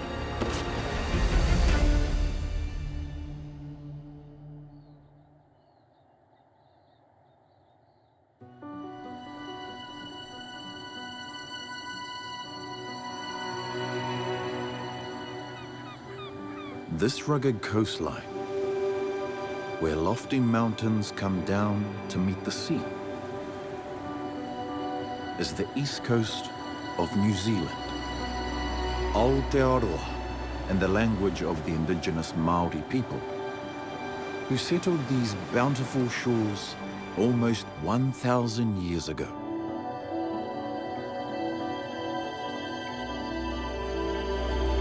But long before humans arrived, this coast had always been a special place for generations of marine animals.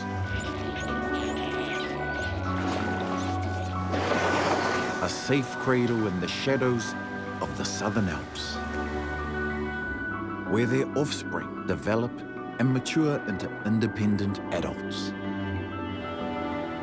The waters offshore are rich in food,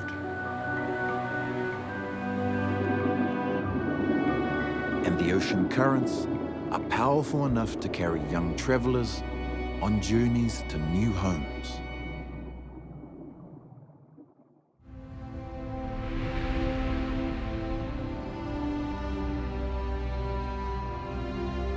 The Kaikoura Peninsula, a small finger of land that juts out into the Pacific Ocean, is the East Coast's wild heartland,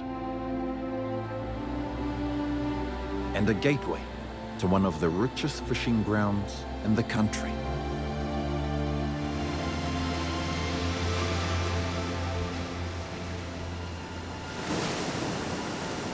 Its rocky coastline is a refuge for kekeno, New Zealand fur seal.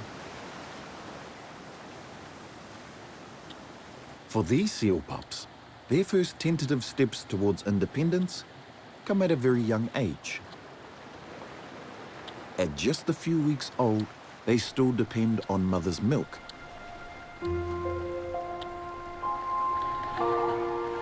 To keep their reserves topped up, mums must keep eating.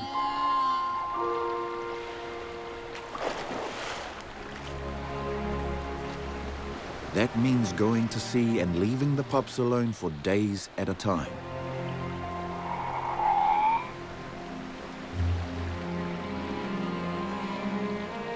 It's an opportunity for youngsters to get their first taste of freedom.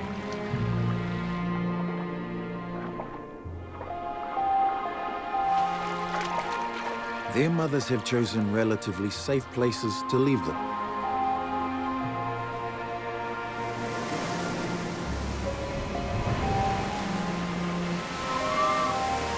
But the rock pools can get a bit too exciting in a big swell.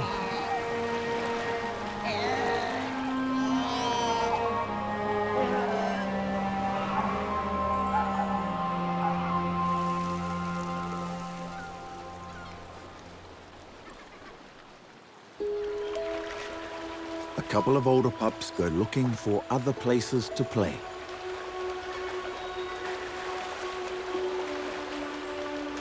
There's much to explore on this coast.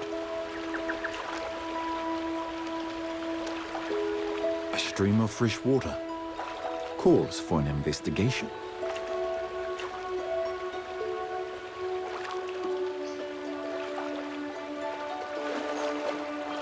They trek hundreds of yards upstream. Now they're much further away from their colony than they've ever been.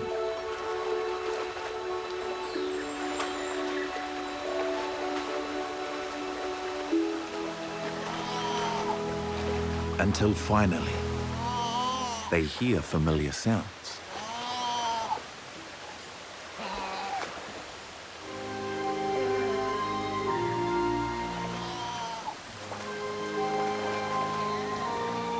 An alpine waterfall cascades into a secluded forest pool. Much calmer than the tide pools on the coast.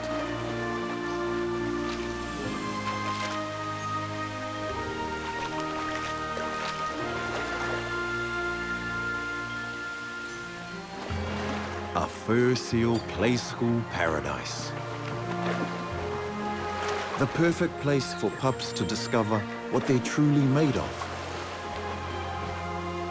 Away from the watchful eyes of their mothers, pups have a license to let themselves go and learn important life skills. Perfecting the chase, the art of escape, and establishing territory. All while still having a blast. But play can be exhausting. This young explorer is hungry and misses the comfort of his mother. So with loyal playmate in tow, he heads down to the tidal flats where he knows she'll be. He's not ready for independence. Just yet.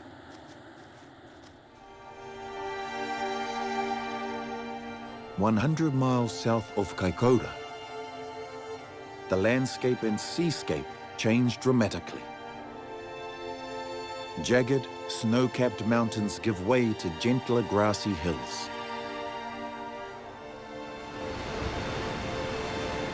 Pounding surf and exposed rock give way to long, sheltered bays.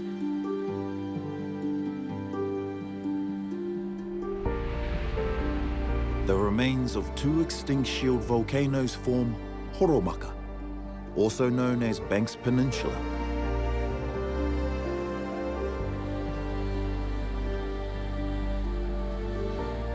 When the lava stopped spewing, the cones eroded to form deep valleys,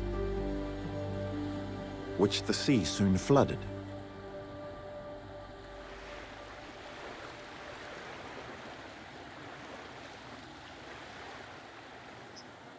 For one young animal, the top of the crumbling cone is home.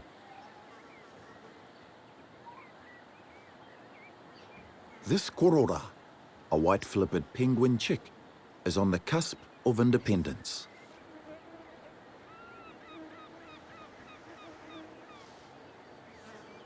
Her bright blue plumage of adulthood is already visible through wisps of baby down. In just 2 more weeks, these waterproof plumes will completely replace her fledgling feathers. Then she won't have to sit up here all day on an empty stomach, waiting on her parents to bring her food from the shallow bays below. But for now, she must be patient, hunkered down and hungry in her cave nest.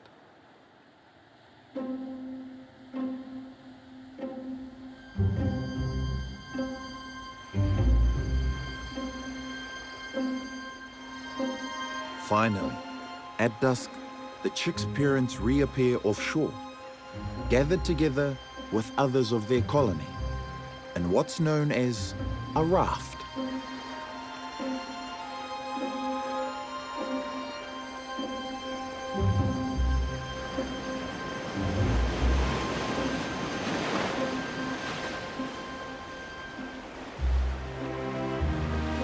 Defenseless on land, they're understandably cautious when coming ashore.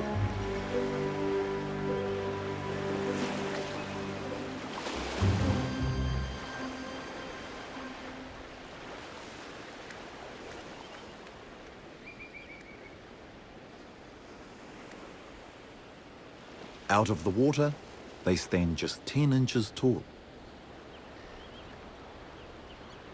It makes their choice of nesting 150 feet up the steep cliff all the more bizarre. As if this commute wasn't hard enough, they have these guys to contend with.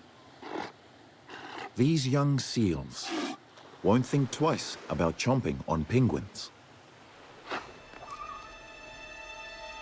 Experienced birds know the trick is to freeze.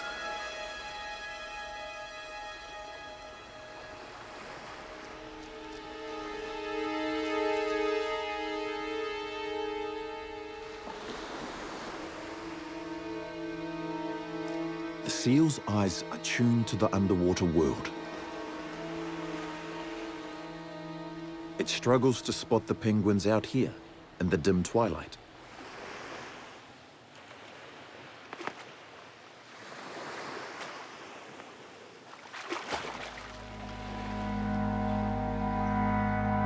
Danger averted.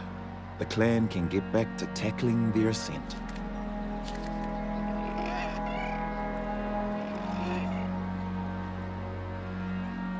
Up in her cave nest, the young penguin hears her returning family's calls. Food won't be long now. Soon, she'll have to make this daily commute herself.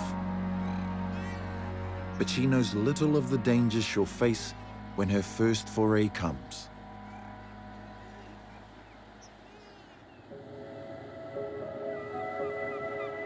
Back at Kaikoura, while young pups are discovering the joys of life, their older siblings have a few problems to deal with. Further along on their road to independence, they're now adolescents. That means no more mother's milk or protection.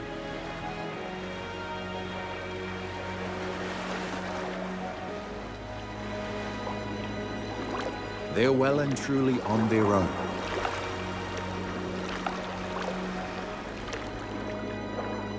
Making this the most dangerous time of their lives.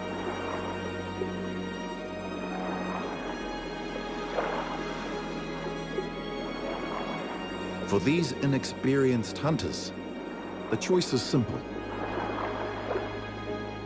Use all their skills to quickly find food, or go hungry.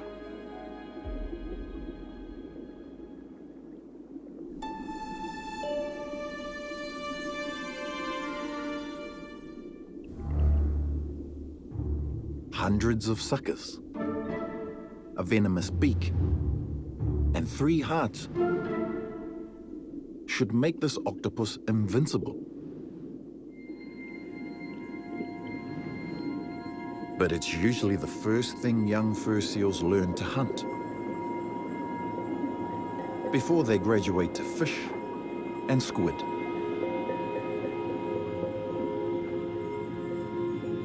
Common in the shallow water close to the rookeries, octopus are the perfect prey to cut your teeth on. And for this young seal, an endlessly fascinating subject of study.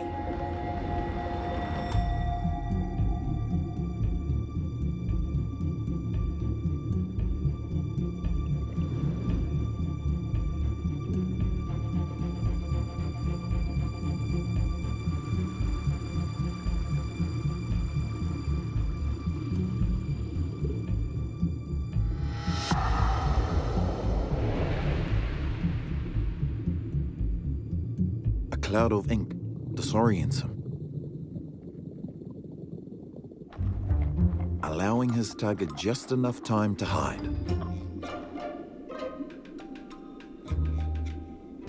Using his sensitive whiskers, he detects tiny breathing currents coming from the octopus. But his eyes can't pierce its remarkable camouflage. Hunger breeds persistence. The young seal doesn't know how long an octopus will stay in hiding. not long enough.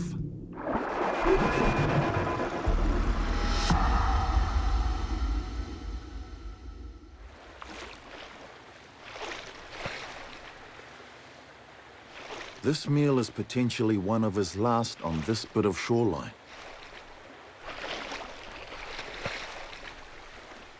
It's been his home since birth, but there are signs that his time here is ending.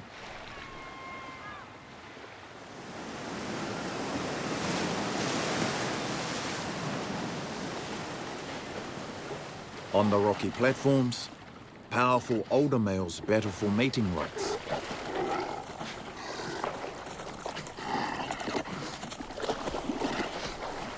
A young male like him doesn't stand a chance. His future lies elsewhere.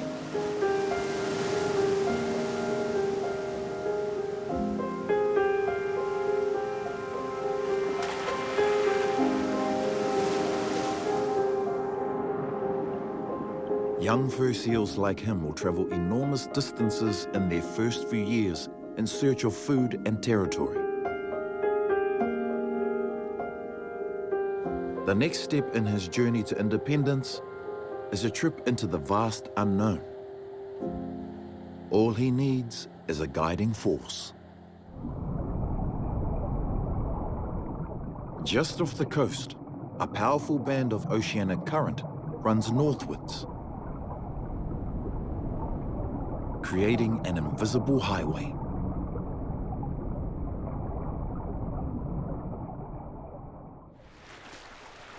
A clump of kelp drifts along with it, and a few young travelers hitch a ride among its fronds.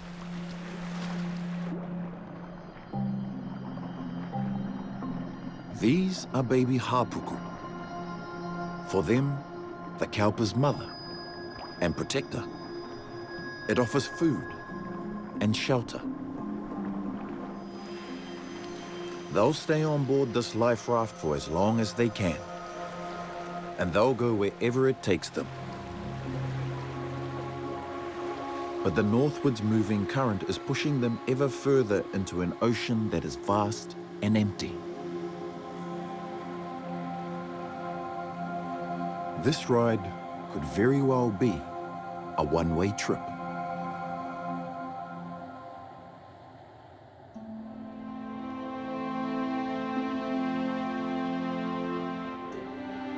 Hapuku are not the only youngsters heading to new waters. On Banks Peninsula, the day starts early for its resident population of white-flippered penguins. They like to be gone by sunrise. But this morning, they have a newcomer in their midst. The nest-bound young penguin has finally left home. Accompanied by her extended family, she's made the trek down to the water's edge.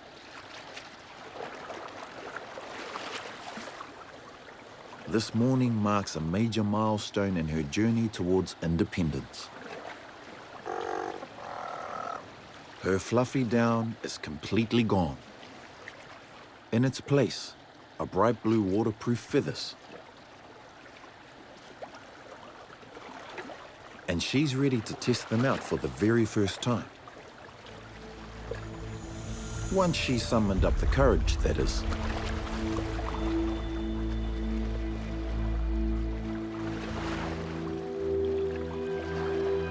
Her parents will take no part in teaching her to hunt or swim.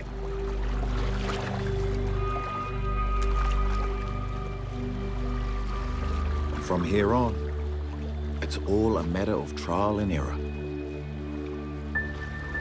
Mostly error. 3/4 of all young penguins never make it past their first year of independence.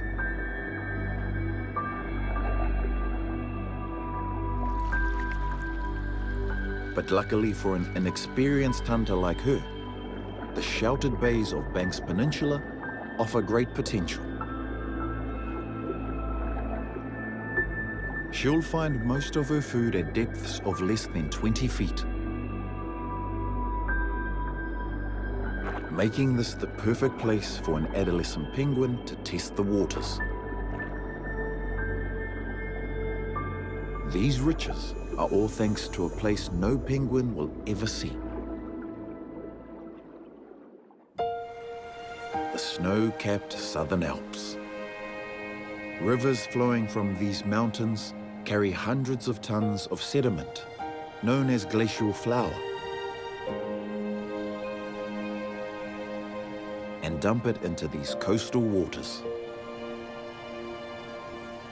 where it sinks and settles to create perfect habitats for plankton and tiny invertebrates, which are our main source of food for bottom-dwelling fish. Life and death down here can be a matter of luck.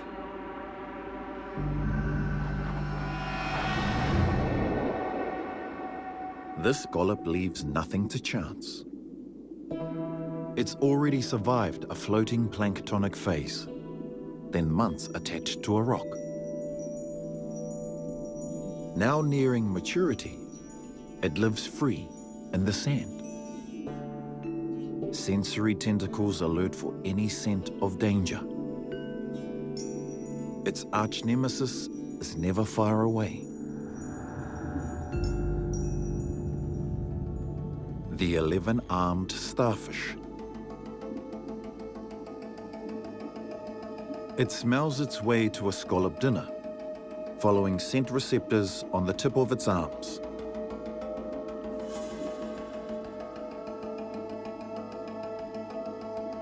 The scallop smells the starfish right back.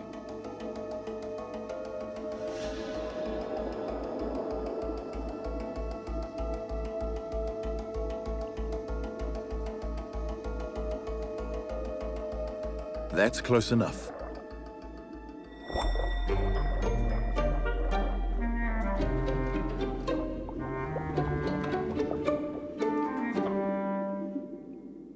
It's not just the scallop that needs to be wary.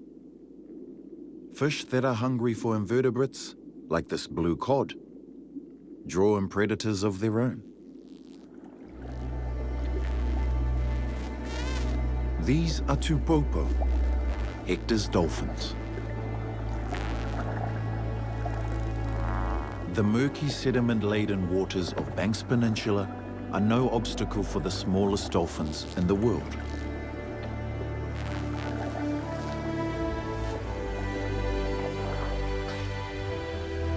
For this has been their home since they moved in just after these valleys flooded 6,000 years ago.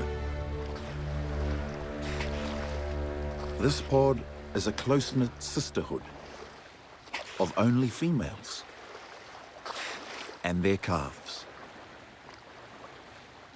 At 7 years old, one young female is ready to breed for the very first time. She was born in these sheltered bays, and here she'll remain for the rest of her life.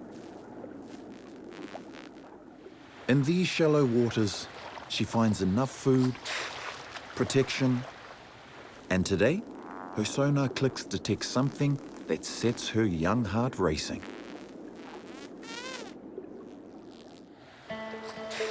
A pod of males have come calling.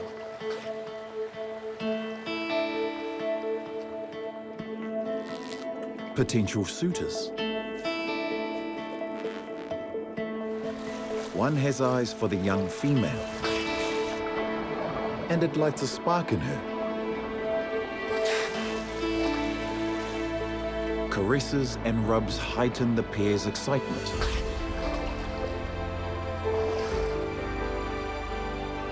And they mate in a belly-to-belly embrace.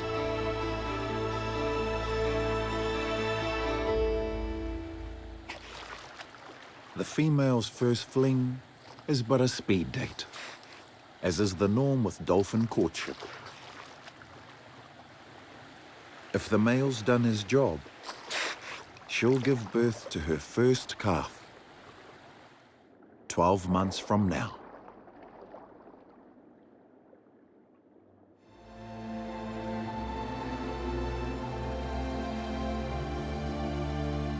Outside the sheltered bays and shores of Banks Peninsula, Hector's dolphins must yield to their larger cousins.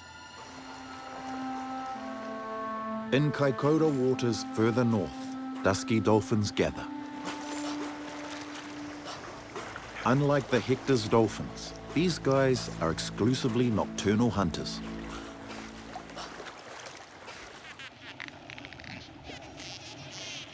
But nightfall is still hours away. So they spend the day swimming lazily in the sheltered waters. Not terribly exciting.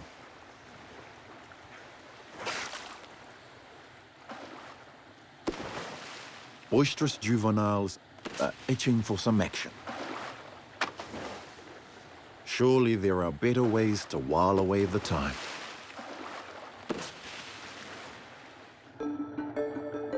A game of Pass the Seaweed is a lot more fun.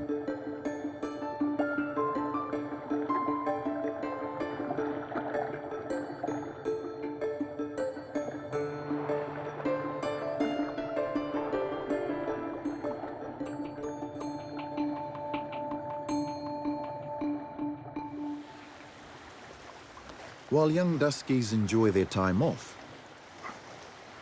there's no such luxury for their giant young neighbor. This spout belongs to the largest toothed predator on the planet. Parao, the sperm whale. Well, one day this one may become the largest. Right now, he's a rather scrawny adolescent. He and the other young males have left their mothers behind in the tropics. They come to these southern waters for one reason: to grow big. And they couldn't have chosen a better place.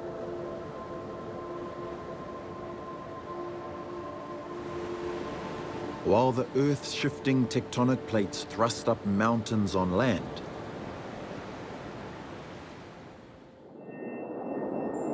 below the waves, they carved out a trench almost as deep as the mountains are high.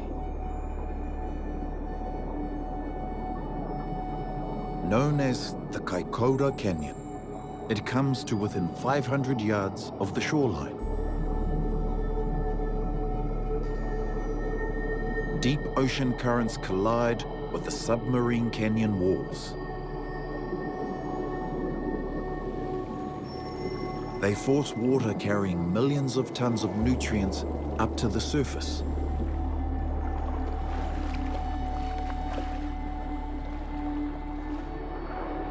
Which becomes the basis of an entire ecosystem.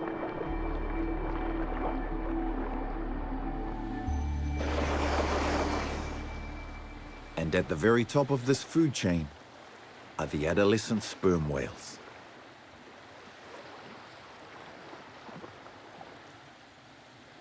His only goal right now is to gorge on the delicacies of the canyon.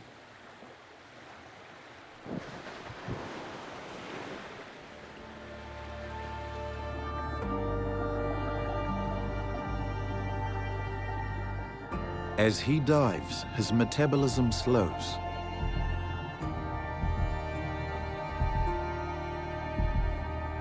And he diverts most of his oxygen supply to his heart and brain.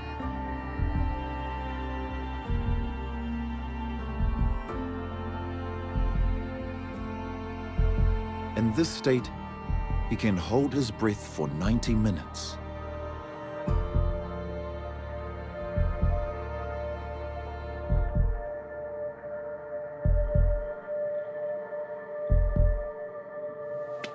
Switching to sonar in the near pitch black of the canyon,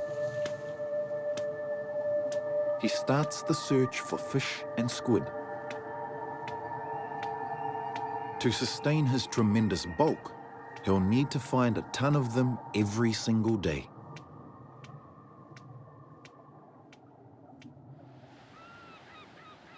Calm reigns at Kaikoura. But off the coast, the seas are in turmoil. Cold and warm ocean currents collide just offshore to create a subtropical front. And a mighty storm is born. With little land here to slow it down, the wind is fierce.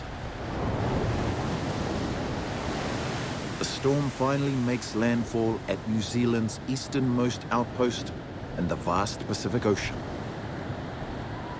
the Chatham Island archipelago.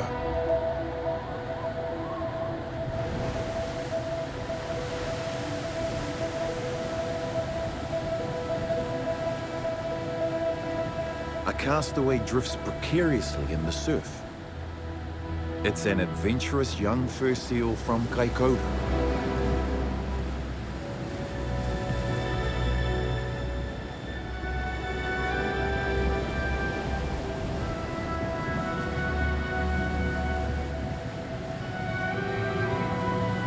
Stormy seas and powerful ocean currents cut short his aimless wanderings and brought him here.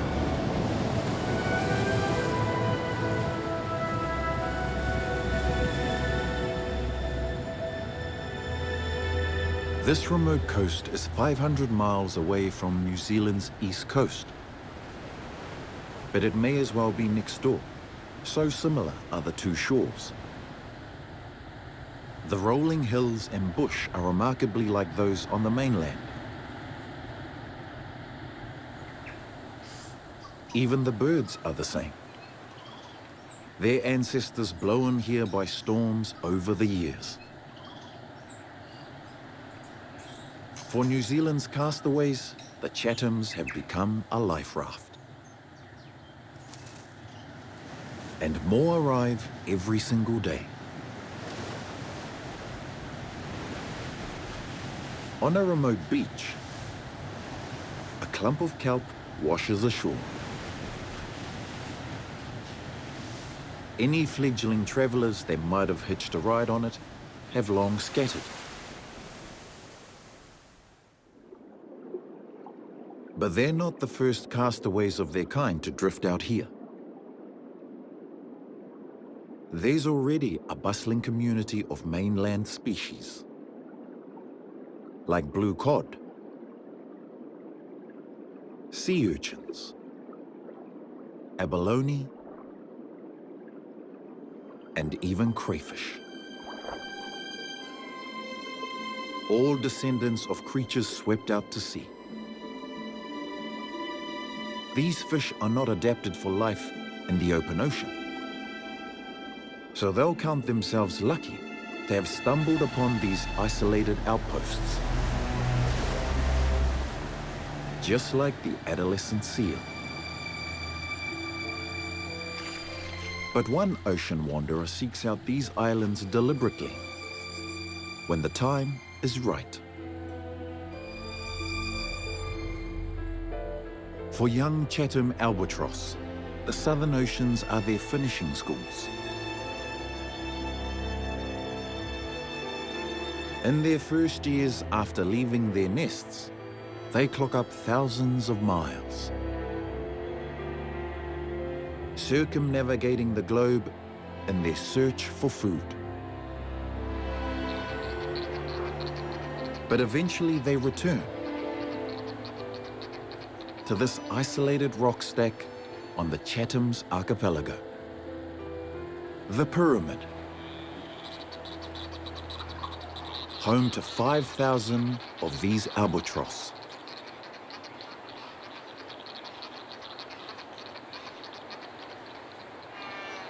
These two are empty nesters, of a sort. Since fledging 4 years ago, they've mastered taking care of themselves. To really become grown-ups, they need a chick of their own. But adolescent albatross like to take things slowly. This is just heavy petting. With their delicate caresses, they form a strong bond. They'll keep up these rendezvous for a few more years to make sure they're compatible.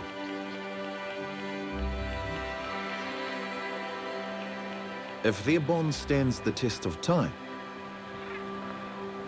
they'll one day start a family of their own.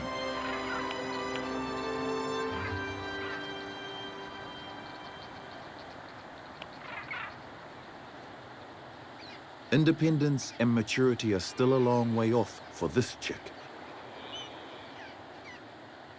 It's just weeks old.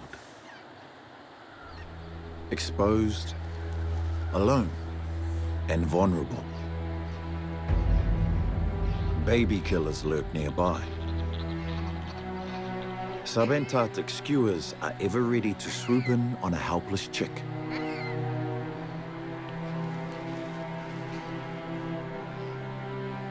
But they're not swooping, and for good reason. The albatross dad casts a big shadow.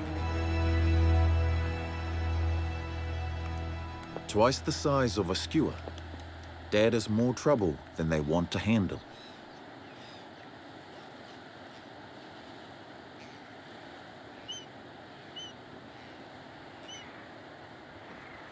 Soon, backup arrives in the form of mum. For the skuas, the nest is now an impregnable fortress. For more than 10 years in a row, these two have joined forces successfully. They know better than to let skuas anywhere near their hatchling.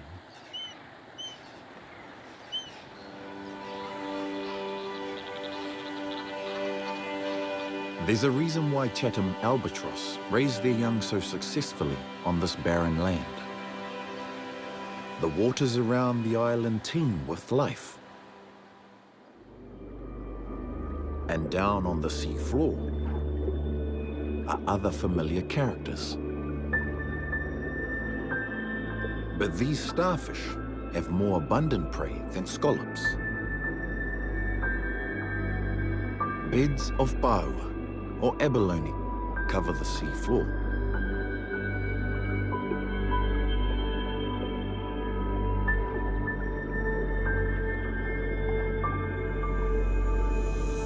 The starfish are spoiled for choice. Scent receptors bristling in anticipation. This one locks on to a target.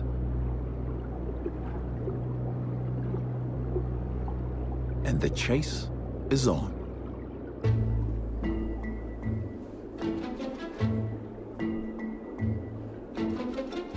The muscular black foot of the paua propels it surprisingly fast.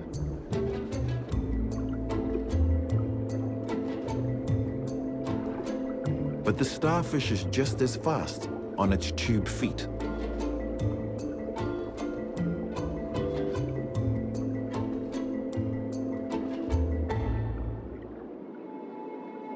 It overtakes its quarry.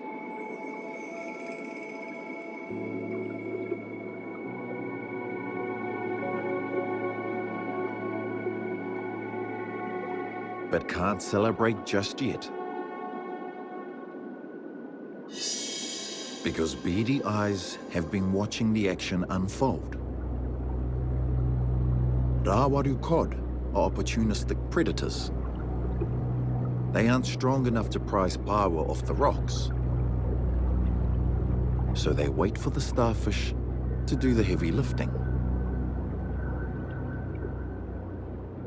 The paua finally loses its grip.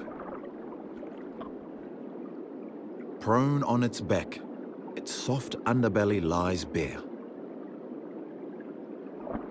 And the rawaru cod need no invitation.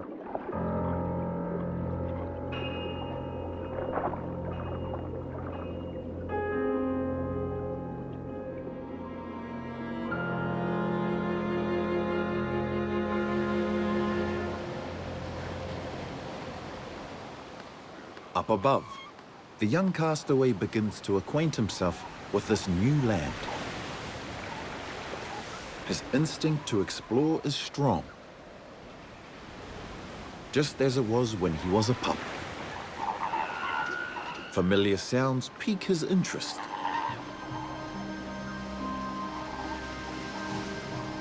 He stumbled upon a fur seal city.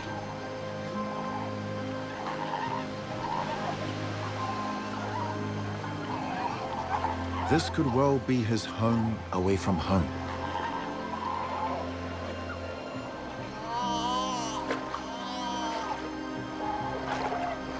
A profusion of 3-week-old pups means that their mothers have just come into season. Their scent awakens the castaway's primal desires. There's only one problem. Just as he discovered back home, bigger males on testosterone highs have all the best territory and access to the females. But this time, the young drifter won't give in without a fight. This big male has a prime location with his own pool.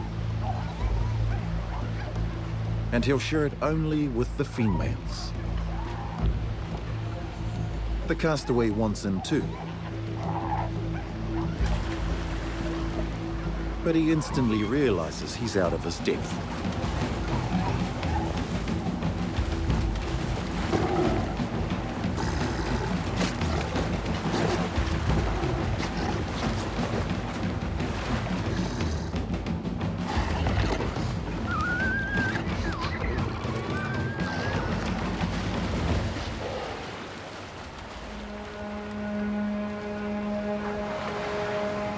His first step towards being a mature adult ends in failure.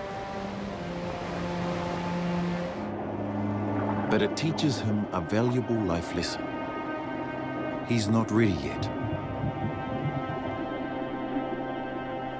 It'll be a few years before he can hope to take on an alpha. Until then, he'll cruise these remote waters, eat and grow bigger in preparation for future battles.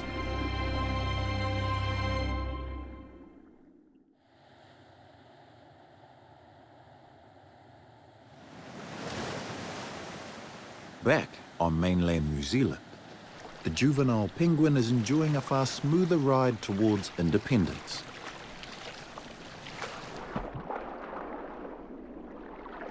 Fishing is good in the waters around her home. It's given her a chance to try out the new skills she's picked up from watching her family.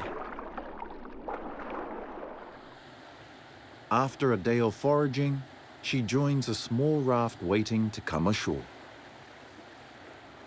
Their blue backs are camouflage against aerial assault.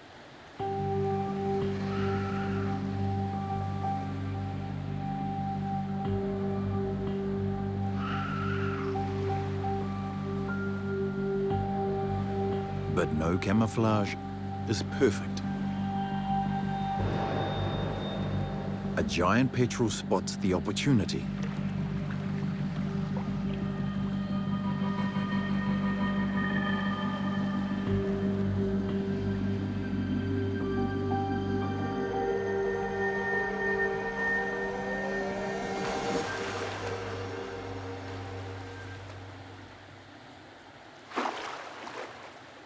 More of the highly aggressive birds arrive for a share of the spoils.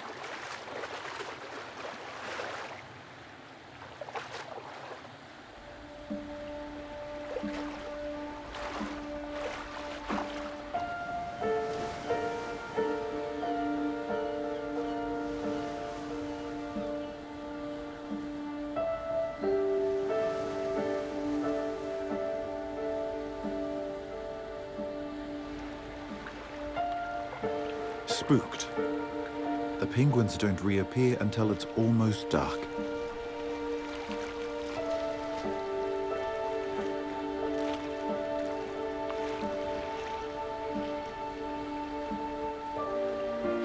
Casualties. One dead and one injured. It's the juvenile.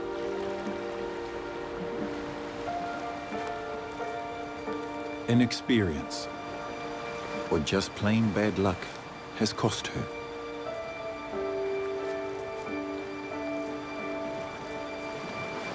She tries to climb, but doesn't get far.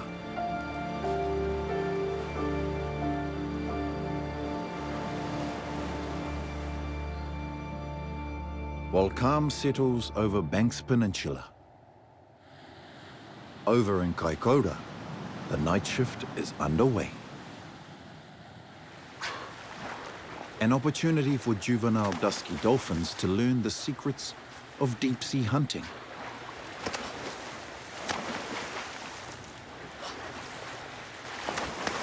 Loud splashing lets everyone know that they're raring to go. Experienced adults make quieter leaps,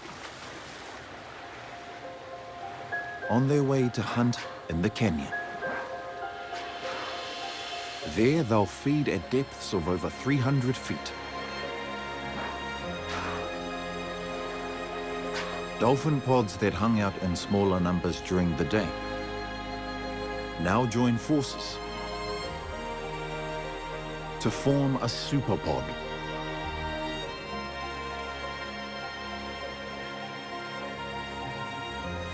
Tonight, the juveniles will have a front row seat to their family's spectacular hunting skills. A lesson in working together to become the ultimate marine predator.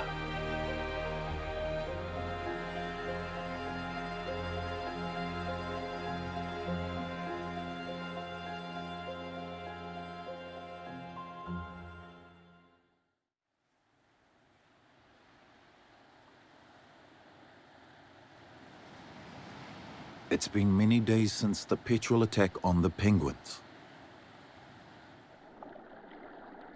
For most, life continues as normal. There are still mouths to feed.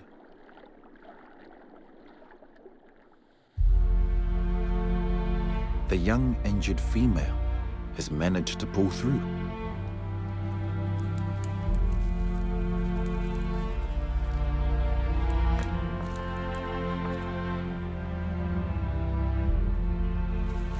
She spent the last few days holed up in a rocky niche. Her fat stores have kept her alive. But she needs to eat.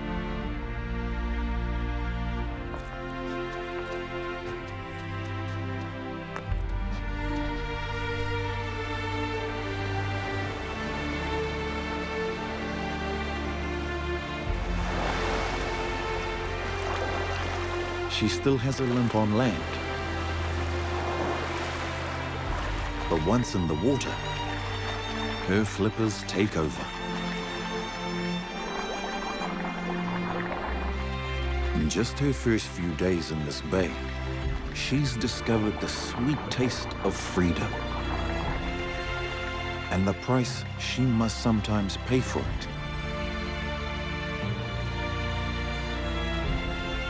But she's managed to beat the odds, to make it over the final hurdle in her path to independence. Now, she belongs to the Shadowlands coast, and it belongs to her.